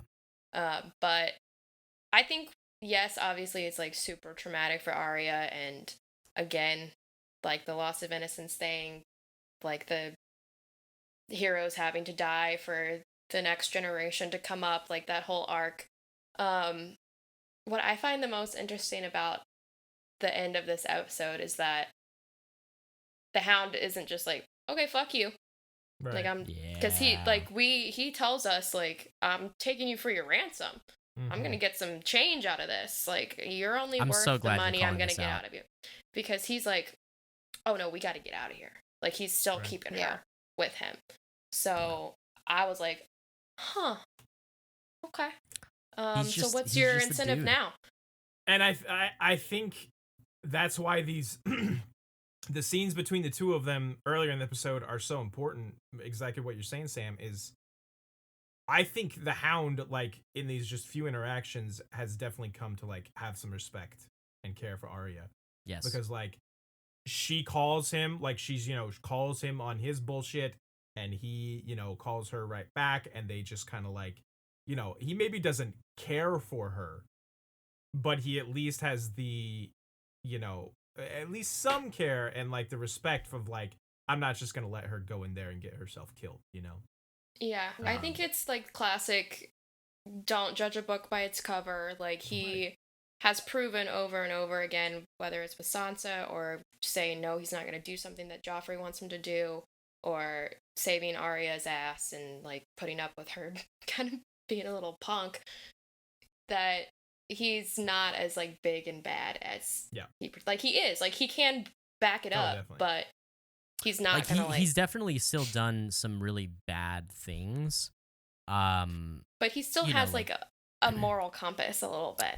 Like, yes, I think that you're right to an extent. I think that he's finding it, or it's, like, resurfacing to some degree, because, like, let's not forget he did run down the butcher's boy. He killed a child just because the king told him to. But, like, which I get it, like, he does have to obey orders, but when he starts to realize that he is, I guess, like, putting all this effort into somebody who is truly just a shit person, and he leaves King's Landing, is when he's like, I don't need to be this thing anymore. Like, and that's where I think his moral compass starts to kind of, like, I think they also pushed him to his breaking point with the black water and the fire and everything like that. And he's like, no, fuck this shit. It's the perfect storm for his character to kind of surface. That's a really good call out, Zach, because he has spent years being Joffrey's dog, basically, and just, doing whatever this little shithead basically ordered him to do. So now that he is free from that, you're right. I think, he can kind of find his own moral compass and, like, his own way.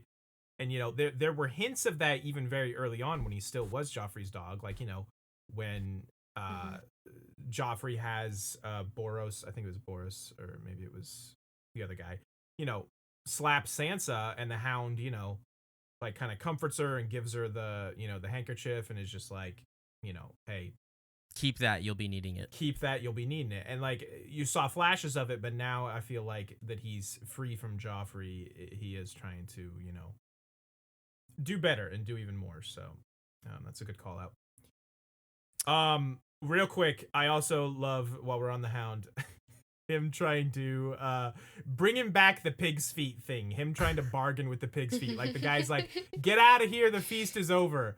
And the Hound's last shot at like getting in is like, I've got pig's feet too.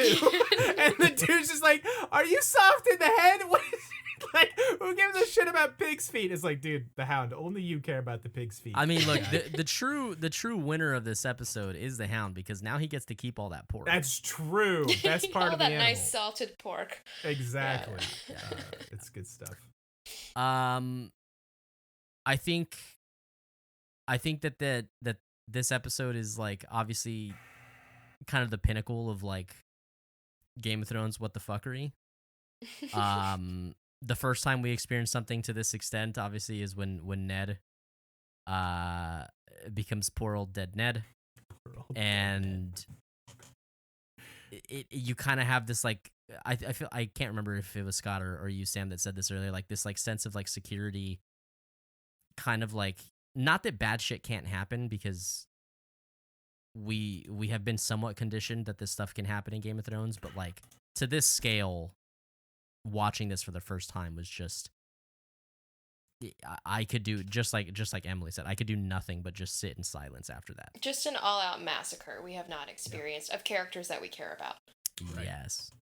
Yeah. Dude, do you I think this was the first time that happened, like the moment of silence, and then it continues to happen, but this was definitely the first one. I mean, if they're gonna kill Ned, right, like, which was already sad. shocking to me. I was like, there's Right. no way was they're gonna shocking, kill and this it was motherfucker. sad. He's the main character. but it was like the Obi-Wan Dumbledore situation, Right. where it was necessary for the chain of events to Right. happen. In hindsight, you're like, okay, yeah, it had to happen. But It's in not the as moment, simple. I was Just- like, he's gonna be on the chopping block. Like, I was like Catelyn in that moment. I was like bargaining in my head. I was like, Yeah. there's some Yep. possibility where he gets out of this.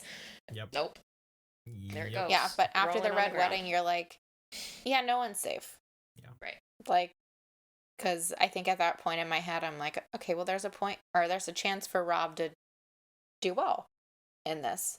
Mhm. And it just, yeah, R.I.P. topples down Yeah, quickly. but to your point, Zach, I do feel like this is definitely like I mean, there's many pivotal moments in the show, but this is where we're like, okay, we're showing you what we can do with this show. This is the one that everyone remembers. This is the one that everyone calls out. I mean, everyone calls this episode the Red Wedding episode, even though it's Right. not its It's actual written. name. When we were going to watch it, I was like, where is Red Wedding? Yeah. Oh, Yeah, we it's had in to, like, look it Castamere. up. Yeah. Exactly. I think, That's too, what's when- ingrained in people's memories.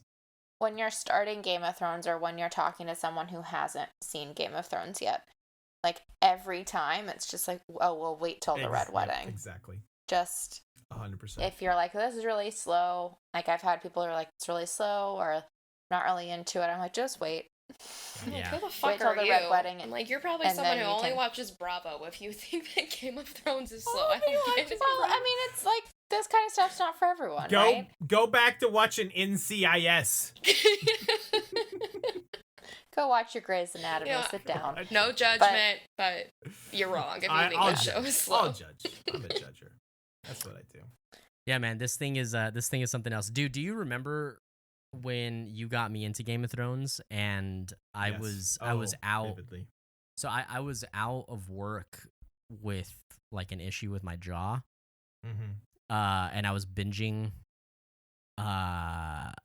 Game of Thrones, and no lie, dude, like beginning of season 3, Scott would check in all the time, like, who are you liking? What are you thinking? Right? I mean, that's just kind of how we talk about shit. What a good friend. I love that. Dude, that's yeah. I mean, it's the only way anytime. I'm a good friend. He's so supportive of his show watching. And beginning of season 3, I'm like, man, I am on board the Rob Stark train. This is my guy. This is my fucking guy. that happened with both you and Chaz. With me and Chaz. Yeah, because very And so infamously, Scott, the whole like, time, you're just like, oh. Yep. Very Just like, oh, infamously, no. we were me and Chaz were sitting in a theater waiting for a movie to start, and Chaz was like, you know, Rob's my new favorite character. Like, everything he's doing, like, I'm digging everything he's in. He's like early season 3 at this point, and he's like, I'm just digging everything he's doing. Like, he's a cool guy, and just like he's with Talisa now, and that's super cool. And I'm just sitting there like, yeah, oh, yeah, definitely. Because he and it's said, hard not to like You're not Rob. wrong. Right. You're not wrong. but the funniest part is he said the exact same thing to me about both Ned Stark and Khal Drogo like midway through season 1. So it's just like, Yeah. my poor guy, just like all his heroes, all his favorites. It's almost like these showrunners know what they're doing. almost Yeah. like I don't that. know. Almost. It is almost like that, for sure. Anyway, that in a nutshell is the Rains of Castamere. That is a fucking hell of an episode. Do you guys have anything else left to kind of add in there to the episode or thoughts on that? I don't know. I hope that we said enough, because I know that this is such a big episode of the season, of the show, of the series, and probably people have high expectations of what all could be unpacked, and I feel like we just went on tons of tangents, so I'm sure there's more, but I also want to be respectful to your all's time. The thing too here is like you're right, Sam. There could be a lot unpacked, and I think that like maybe that would warrant like a separate episode for specifically like the unpacking of everything here, because there's a difference. Like we're doing a walkthrough, or we're doing like a revisit, which is kind of giving guidance for a lot of people who are new to the show, or just want a fun kind of fresh reminder of what went on. But I mean, we can talk about how it was orchestrated. We could talk about like a lot of things that happen in the background. But I don't know that that's like In the moment, yeah. true I think- to what we're doing. I think a lot of that, like, especially the orchestration comes to the forefront, especially the next Yes. episode. Yes, of Which course. you guys know because you said you kept going and watched Yeah, it too, yeah, right? yeah. So, I think too, the Red Wedding is one where there are episodes where I think you could unpack in more detail, but this one's more of like you just have to watch it. that's exactly what I was It's just a about to bunch of say. feelings. It's just so intense, and I think the fact that they do really build up Rob, and they do really build up other characters, and you get to see a lot of character development outside of the Red Wedding scene, and it's really not that long of a scene if you think about it. Like it's really not. It happens really fast. It's like the last 10 minutes of the episode is where everything pops off. Yeah, it's one of those episodes where I think we could talk it into the ground, and unless you just watch it, I completely agree. At some point with especially that final sequence, it's just like, what can you say about it? It's just, you have to hear the music, you have to watch Kat's face, you have to watch the whole development. for sure. I think one thing that we didn't say that we could say is fucking Tywin Lannister. Yeah, Like I was his- gonna say that might be a very important point in our final segment. But yeah, fucking Tywin Lannister, right? Fucking Tywin Lannister. He was playing with those little figurines better than Rob was. He was just like, I know an easy way to fix this. Tywin was playing. And didn't even have to get his hands dirty. Didn't even have to So, make I appearance feel in the like- episode. Tywin was No. playing 4D chess while Rob was playing Connect 4. You gotta respect the hell out of that man. Oh. So Yeah. that's, I think, the one thing that we didn't touch on is that at the end of the day, all of this was because of Tywin Lannister. He Yeah. was And, writing I mean- them letters. Boy, howdy. Also, kind of Rob, kind of breaking his promise and kind Frey's of- being pissed. But Wrote a lot of this also, on I feel himself. like the Freys were already sort of, anyways. So I think Tywin Lannister stole the episode and wasn't even in it. Yeah, so look, Scott and I did a very short breakdown on what the Rains of Castamere is, and up until this point it hasn't actually aired yet, or it hasn't like come out yet. It's still in the bank.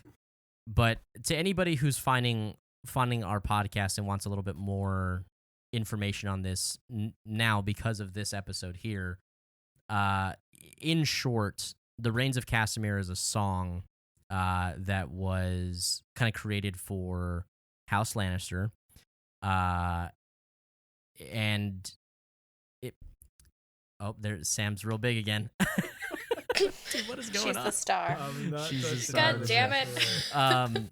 So House Lannister had a minor house rise up and rebel against them, and they were called House Rain. And Tywin Lannister's answer to this problem was to completely massacre their entire house. Not to this, like, I guess even more so than what we see in this episode. Kills everybody in battle, but also burns and kills every woman, every child. I mean, every single person. Tears down their castle. Even salts their fields. Yeah. Just completely wipes them off the map. Mhm. And this song, The Rains of Castamere, was written as that. And so moving forward, Tywin Lannister, anytime anybody wanted to raise up against him or was causing an issue, he would, instead of sending a declaration of war, he would send a song boy to them to sing The Rains of Castamere. And so this is kind of coined like their battle cry, their stamp of like, yeah, we did that shit. In case you forgot, this is what I can do. Exactly. Yeah. Exactly. And so that's why if anybody's watching and doesn't fully grasp Catelyn's reaction to the music starting, that is it. The door's shut and The Rains of Castamere starts playing, and she it's like the Lannisters are enemies. Why would they be playing this? Why would they be playing the Rains of and the Rains of Castamere is not even a thing that gets played at like at a Lannister function. Yeah. Like that is a at a wedding specifically. Like right. The wedding is supposed to be happy, joyous music, and all of a sudden they play Rains of Castamere, which is very like kind of somber. Yeah. She immediately is like, this is not okay. And in her head, it's probably like that. And then she's like, these motherfuckers. Like, really? Yeah. Well, I also feel like she already had her guard up, and she already was like, when's the shoe gonna drop on the other side? And then she's like, oh, it is. We've heard from her many a time of how treacherous Lord Walder is. If Lord Walder Frey cooperates. Yeah, exactly. So there's a little more unpacking for everybody, especially if you're new to the show or new to the podcast and you want a little bit more background on that. That is what the Rains of Castamere actually is. But I think it's time, Scotty. Hell yeah. I think it's time for Who Be Thrown In. Boom! Look at that production. Wow. It's working for now. We got everybody on screen. We still got the Who Be Thrown in here. Obviously, we care more about Emily and Sam because we just covered Chaz up when we did this segment before. So, sorry, bud. Love you, Chaz. It was too much effort for you, my guy. Anyway. We appreciate the effort. Well, thank you. You two know how this works, right? Who Be Thrown In? Are you aware of the basic concept here? Okay, good. So where we last left off, kind of like when you did Who Won the Episode. Yes, in your previous, just a little expanded out version of this. So where we last left off at the end of the last episode, which I believe was Second Sons, Samwell Tarly was number 1, killed a White Walker. Boom, you get the number 1 spot. Tyrion was not. I am forgetting what happened in this episode. What did Tyrion do to get number 2? To be honest, I couldn't tell you. I feel like it's been like 2 weeks since we watched. He's been on a losing streak this season. I can't even remember what he did, but he was number 2. Davos was number 3. Tywin was all the way down at 4, and Daenerys was at 5. I have forgotten everything except what Sam did. That is where we left off. Davos had the really good scene with Stannis and Shireen. That's right. I still don't remember what Tyrion did. Anyway. Yeah, this is about this week. This is about the Rains of Castamere. Let's pull all of them down. Pull all of them? Okay, that's the way we gotta do this. I don't know where I'm gonna find room for all these people. Where are you, Tywin? Let's hide you. Nope, that's not it. Daenerys. Now's a really good time for me to let everybody listening know. If you guys are wanting to find Sam and Emily, you guys can find them at Harry Potter and the Half Drunk Podcast, wherever you get your podcasts at, or on socials. It's HP Half Drunk, right? Yep. They have a lovely show where they talk all things Harry Potter and then some, and they may or may not partake in a few adult beverages at the same time. Who could say? Yeah. No, nobody really knows. But... We do. I mean, yeah, I can say. The whole thing. I can it's the whole confirm. concept. That's kind of the concept. Hell yeah, I love that. Okay. I want to hear from our guests, Sam and Emily. Let's get a nomination from each of you. Who do you think is deserving of a throne and spot this week?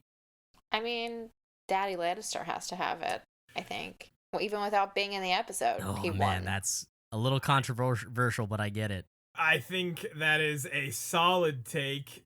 Even like you said, without being in the episode, I think he deserves strong consideration. Sam, how about you? Who do you think? I mean, yeah, obviously I think Tywin, in my opinion, if we're just saying he won the Game of Thrones in this episode, he won it. But personally and just character-wise, Arya's my girl. I'm always going to put her on there. 100% agree. I think Arya has some phenomenal moments, and I think she's definitely... While things are not going well for her right now, I think she is still probably deserving of a spot. She's thriving and surviving. She is. That she is. Zachy boy, how about you, bud? I'm gonna try and put my head in the episode a little bit more. And I think... Oh, man, I think I might have to nominate Bran. Yeah, he was my number That 2. was what I was thinking. Wow. Mm-hmm. Okay, I gotta say, I did not see that one coming. Do I even have a thing for Bran? Probably He not. Probably not. warged more than anyone ever could warg, Yeah, apparently. I mean, like, You've gotta give there's him some definitely, credit. at this point, there's definitely That's like a, fair. whoa, what can this kid do? That's totally fair. He Yeah. does also save John's life. Are you having to so get a picture? I am having to get. He is not made the list See? yet. That proves our point. No, Fucking you're Bran. right. Listen, Fucking Bran. if anything, It's it the is first time absolutely in proving your 3 point. seasons he's ever had to be on this. Yeah. This is Yeah. a phenomenal And he's a picture, main too. point of view character in the books. is. And he's never made the list. Yeah, it's because Bran's kind of Wow. boring. Yeah, That he's that the is worst. very telling. You are correct. We're bringing them over to us. Wow. You know, I Okay. feel like, just to bring in a whole nother reference, my attitude towards Bran is similar to like Michael Scott's attitude towards Toby. Just like, why are you the way that you are? That's Dude, how I feel. okay, the best Michael Scott and Toby memory. Dude, You that's the chose picture that you picture? have. Hell yeah. That's the one. picture. Look at his face. I mean, Just look at him. it. He looks like It's a so little bitch. punchable. That's how I Exactly. look when I look at Bran. Yeah, exactly. Like, Okay, hold on, so wait. The best funny. Michael Scott Toby moment is when Zach, are when you Toby okay? walks into his office and Michael Scott's like, "Hey Toby, can you shut the door on your way out?" and just sends him right back out. It's so fucking funny. they're the best. That's a good call God. out. I would not have even thought of him, but I think you are correct. This isn't a likable character or at all, or I don't want to do this, but I feel like we have to talk about it. Walder? Lord Yep. Walder. Yep. Maybe gets a even big yeah, win. Walder, maybe even Oh, okay, hold on. Roose needs to make the list. That's Roose, who's another one I was thinking Roose's of. position just went through the roof. I think I've got Roose. Yeah, he's been on before. I was gonna say, have you all He had has. him He yet? has. Because I feel like he's He has. in the books. All I think about is how he just likes to get sucked by leeches. So I'm like, what has he really done? I also, this one's for M here. We have to nominate Dany as well. my girl. I was about to say Daenerys is probably also. I mean, she wins Yunkai. They did take a city. They did yeah. take a Yeah. city. Yeah. And Yunkai is a much larger position for her to like win yes. than Astapor or anything like that. Mhm. I just Mm-hmm. cannot find. Damn, there she is. Okay.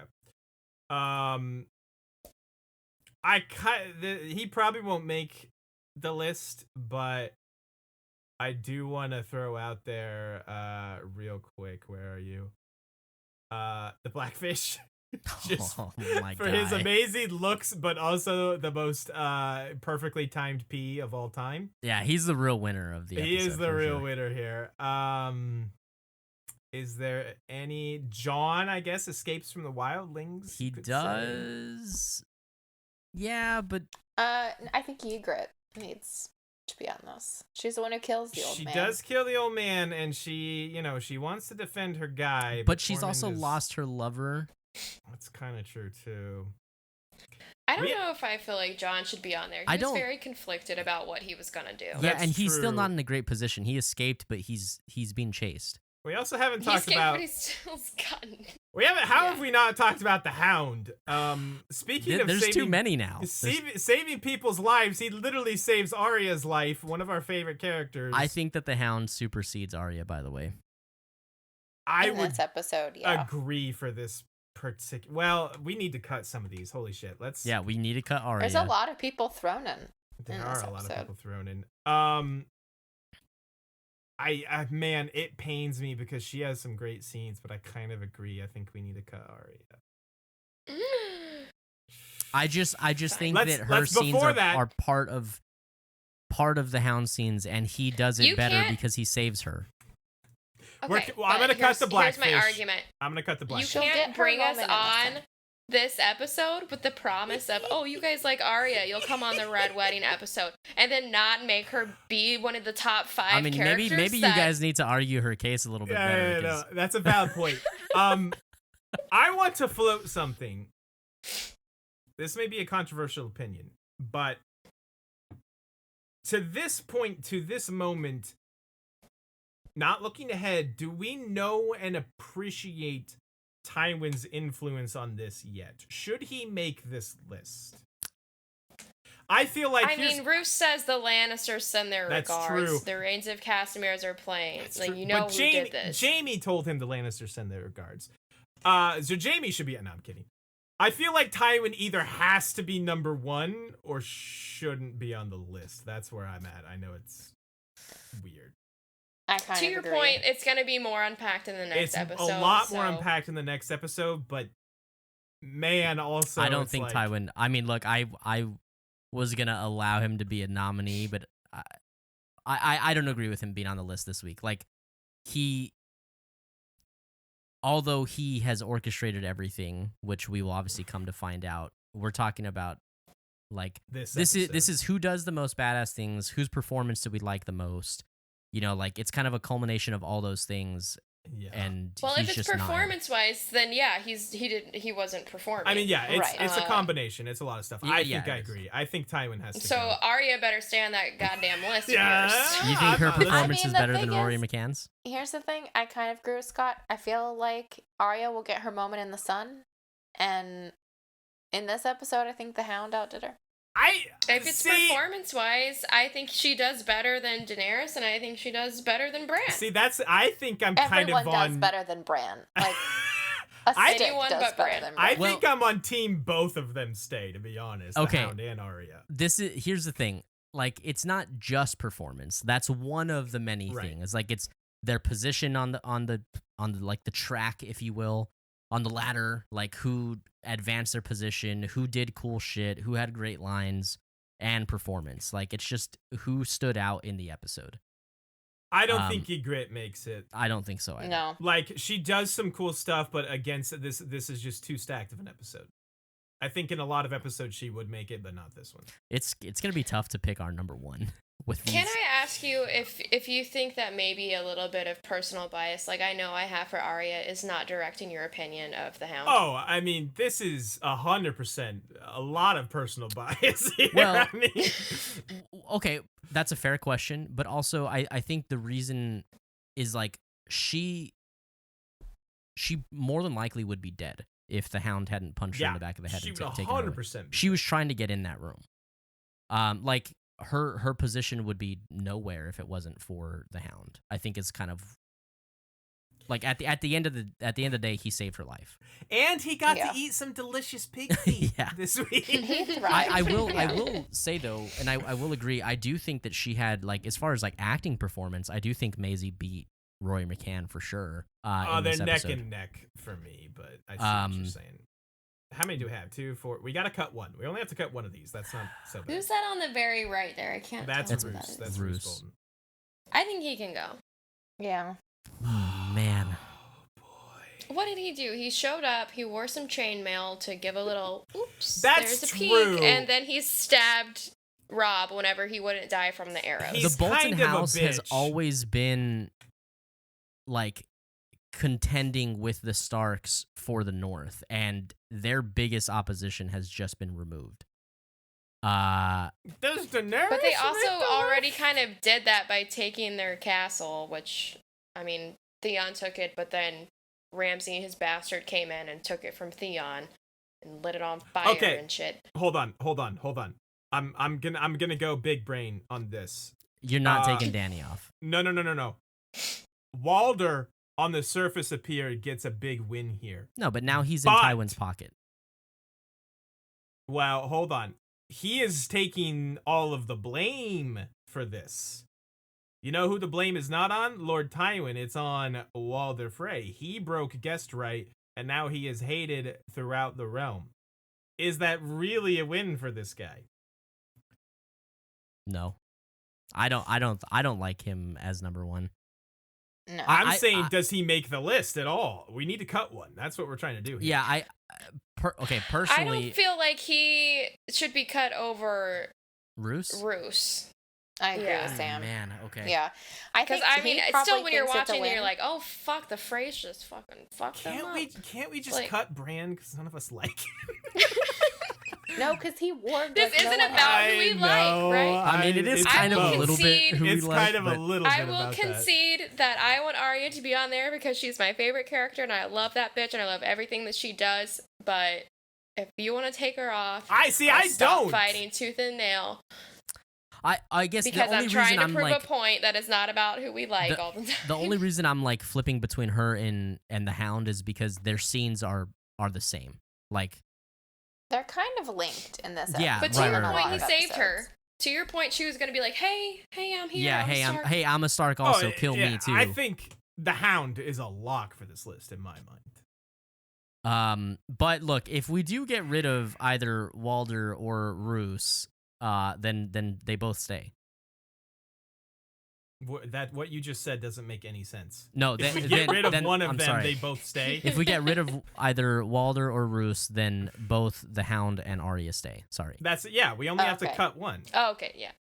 I think my personal opinion is that we get rid of Walder, but both Sam and Emily think that we get rid of That Roose. Roose ahead of Walder. I can see both sides of the argument. I think Roose played his hand better, and I think Walder is just a Tywin puppet, which is why I would prefer to cut him personally. It's your I show. just think we can't have a red wedding episode and not That's have him true, on it. though. That's a good point. It's at his house. He also- and He also had that sick joke about the sword and the shield. A sword he needs was a just making sheath. digs. He's such a fucking Okay. big baller. He doesn't care if you kill his wife. He's like, oh, get another one. All Okay, right, Roose, let's cut Roose Roose then. is cut. That seems Boy, crazy, but I think let's cut Roose. That is absurd to me, but we will cut him. Let's cut Or do we Roose. get rid of the Hound or Arya because they are linked? They are linked. Could they okay. just go Okay. together? Tell me That's one not more allowed. time why you think Roose is Okay. so. So Roose Bolton is the Bolton is the second largest house in the north, or House Bolton is the second largest house in the north, and they have always contested before Aegon's conquest. They've always contested the north between the Starks. Like they wanted to be in charge, and the only people that have held them at bay from being like torturous sick fucks has been the Starks. So their biggest opposition in the north has just been completely wiped off the field. Roose And they now was the own the one who north. did so, kind of like how we wanted Tywin in the episode because he orchestrated a lot. Roose extended his hand by setting Jaime free, telling him, "You will tell your father that I had nothing to do with your maiming." Like he reached out to make shit like this Roose- happen. Roose played the game. He was playing the game. Where yeah. where Tywin kind of honestly to some degree I feel like just told Walder like you're gonna do this or else.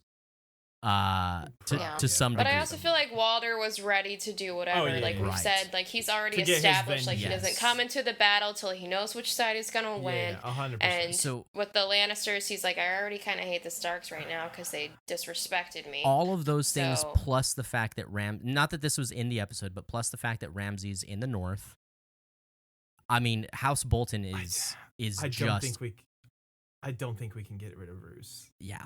Yeah, I As- I don't as- think so. understand. As much as it pains me because I know this was our Arya-centric episode for you guys, I think it has to be her. It's fine. It's fine. You guys just All right. want me to drink more, I guess, is what we're saying. I mean, that's the whole It's gonna theme go of your pour show, more right? bourbon. That's the whole bit. I want to float one more time. Are we sure about Bran and Daenerys? Daenerys is a You lock. just tease us with Arya, and then I'm you're not like, sure about "Just Bran kidding." anymore. I'm really not sure about See, Bran that's what anymore. I'm not saying. sure. At least I mean- Arya's Just look at him. likable. Just look at his face. At Look, least I'm look never at sure that dumb about Bran, face. but Look I at think this he idiot. has to be on. Look Don't at put this him there. idiot. Don't put him on the number one. No, absolutely not. Okay, All right. let's start placing some people. Let's leave our sticks on here for a second. Okay. Let's start placing people. I don't even. Who wins? That is an excellent question. Is I it have no Walder or is it fucking Roose? idea. Based on your argument, I'd say it has to be Roose.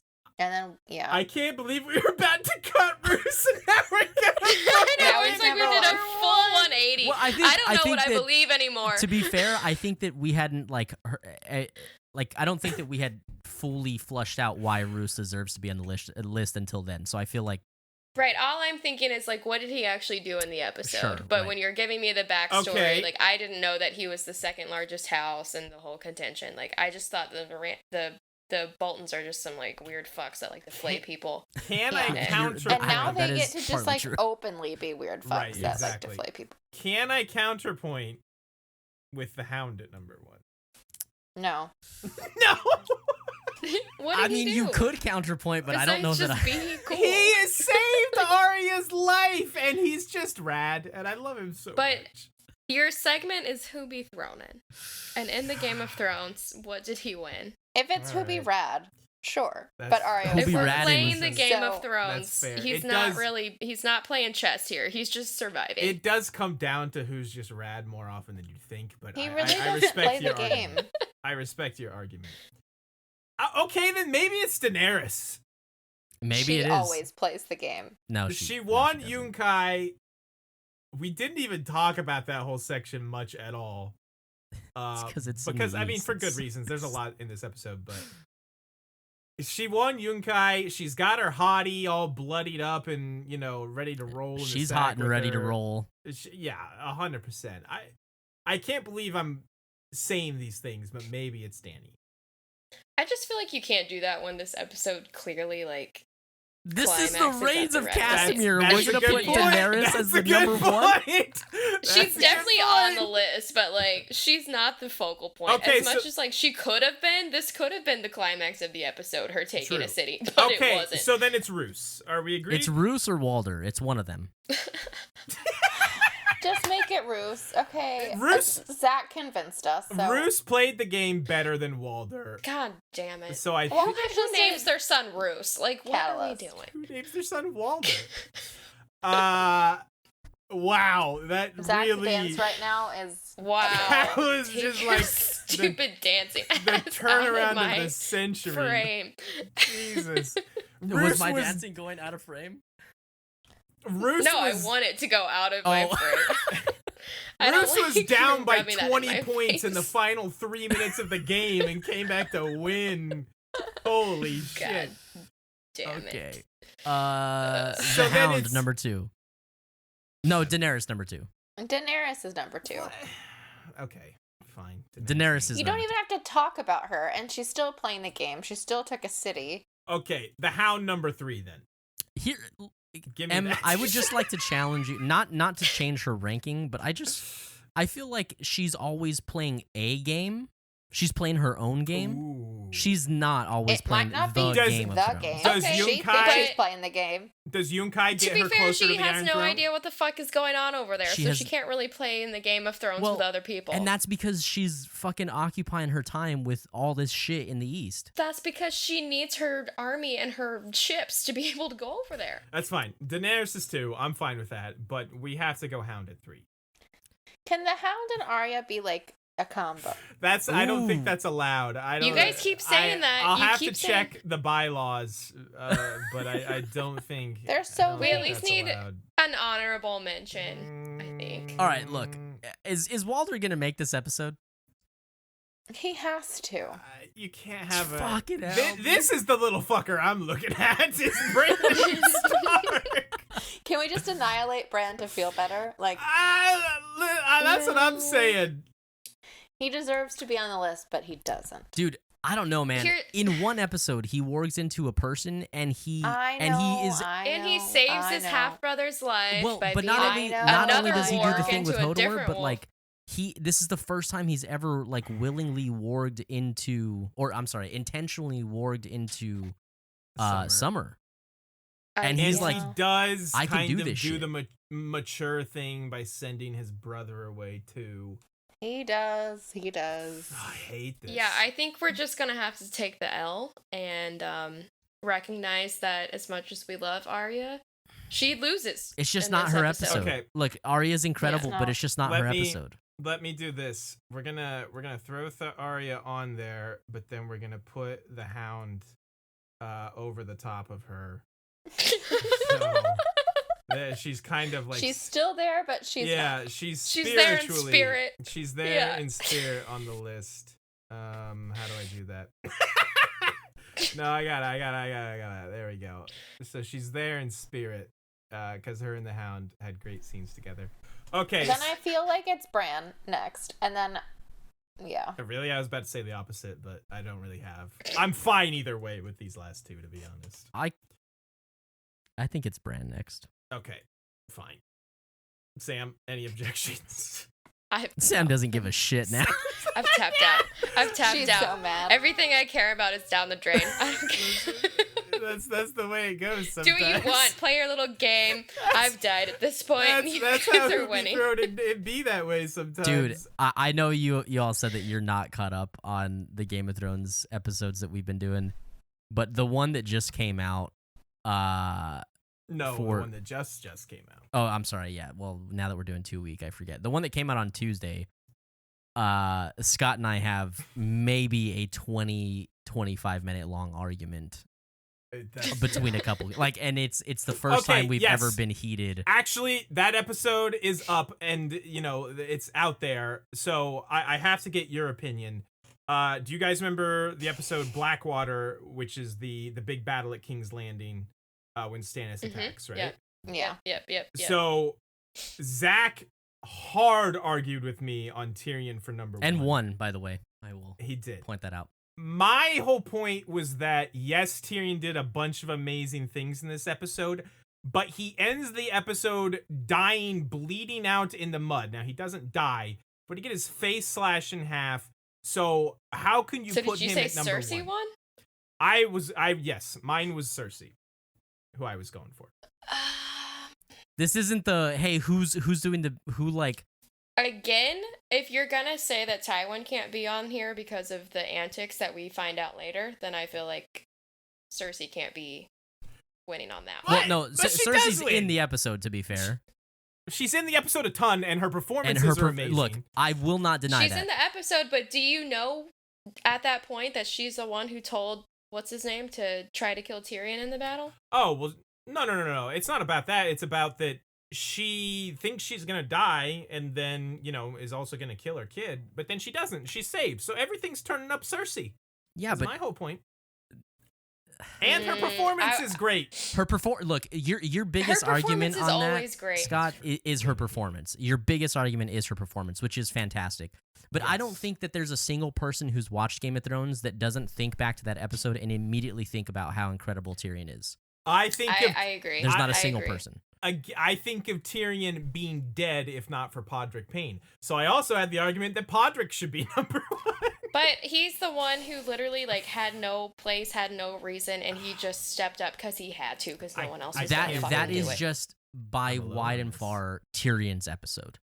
Like that is the pinnacle. That's where Yeah. he proves that he's more than just a little like smart, witty imp. He proves like, okay, I'm gonna have to lead now. People Wow. are gonna have to follow me more than just like the promise of my gold. I am not trying to take anything away from Tyrion. I'm just saying, how can you be I definitely number think one? Cersei is on there She because was. in any episode that she's in, I feel like she's on there because All she right. Well, always has a good performance and always is playing the game. It's just not her But- episode though. Tyrion steps up for Like sure like in that episode. we just got through saying that part of this is like who also was doing badass stuff. Like who had the most enjoyable things? Like who did we like the most? Tyrion, literally, like other than him having an attempt on his life, he checks a every pretty box. good attempt. Anyway, that's a whole season ago. We don't have to spend any more time on that. That went on long enough. That is who be thrown in for episode 29. Jesus Christ, this is so long. One more time, quick That's what she recap. said. That was Roose Bolton at number 1. I can't believe we got there. Daenerys at number 2, the Hound at number 3, Bran at 4, and Walder Frey at number 5. What a That is list. to be thrown in. What a list. What an episode. Yeah. Thank you for joining us, ladies. This was That was- so much I'm fun. sorry we took so long. No. Listen, every time I go back and I like listen to some of the old episodes, like when you were on with us, especially the episode like we did after I had finished Harry Potter, Yeah. and we did like the quiz and all that stuff. Like that's one of my favorite episodes. It's always a good time having you guys on. So thank you for joining us. Melts my Well, heart. thanks. Thank you. Hell yeah. Yeah. No, it was fun. I'm sorry for ruining the whole series for people. My bad. It's okay. People know that Spoilers are out exist. there. Yeah. Yeah. If you are really spoiled by a show that's been out there for that long, I feel like that's not my fault. I feel like your Um, comments were yeah. vague enough. And They also, were vague enough. listen, you've had like a half a bottle of Pinot, so we can't blame I had a half a glass. But I didn't have a I full do want glass to of say, I also really just appreciate you guys reaching back out to us, even when this wasn't like anything really to do with Harry Potter. We love being able to make connections with other podcast friends and continue our conversations, whether it's about what we specifically talk about or not. Like, you knew we liked Game of Thrones, so Hell yeah. Yeah. appreciate it. Yeah, And dude. you know, if we're ever in Texas, we're gonna hit you all up for sure. Hell yeah, dude. We'll We'll definitely get do some barbecue. some Come yeah, see us. and some margs. Some Yeah. marg. Definitely. And they have queso Yes. down here. So They do have Well, man, they got some 100%. I'm good even more queso. sold. Yes. But yeah, thank you for sure for having us on, because we do love to talk Harry Potter, but you know, we also We really like to love just Game of nerd Thrones. out. Who doesn't Yeah. love a good Game Yeah. of Thrones? In general, it's just fun Hell to yeah. talk Sure. about shit. Well, the invite is always open, guys. If there's ever anything specific you guys want to come on the show about, Yeah, you just we'll get all you need to do another- is let us know. We'll get another Arya-centric episode. Maybe. No, I'm one, saying one where she can make the for- list. that episode in season 8 where, you know, Yeah. my girl kind of goes Yeah. off. If you want Once you finally get to that us to come point, back. yeah. That seems like it's gonna be and I next mean- year at this rate. Same goes to you guys too. Like, we are about to start getting back into recording after Emily's off of her maternity leave and gonna pick it back up. And if there's anything that you guys ever think about that you're like, you know what, I haven't completely put this to bed and I want to talk to somebody about it, just let us know. Hell yeah. Come back That on. sounds like a Also, plan. Please do. we have to say, I mean, of course, thank you to both of you guys, but I know that you've been kind of taking a little bit of a break from recording much. So, Emily, thank you. You just had a child. I know that you're probably dealing with that, being a mom. Thank you for taking the time to hang out with us Yeah, for and sure. And do this fucking thing. It Big means time. a lot. Oh, of course. I mean, I missed recording, and this was a fun get back into the swing And it of only things. took us 3 hours to get done. It only did, yes. I'm so sorry. I know that Dude, struggle. I am That's not so your sorry. fault, man. We're just having a good time. That's the point of this. I love it. Oh man! Oh. All right, guys, where can everybody find you guys? I know we did the socials, but let's I think remind you everyone. told him about an hour and a half ago, but Yeah, true. if you're still If you're still listening, with us. They forgot.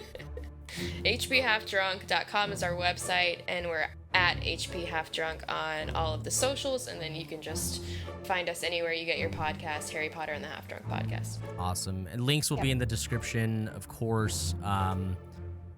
Definitely hit them up. They're doing a lot of cool stuff. And if you guys love Harry Potter or drinking or nerding out or just lore diving, they've got all of it. So seriously, go spend some time on their channel. I think that is gonna do it for us.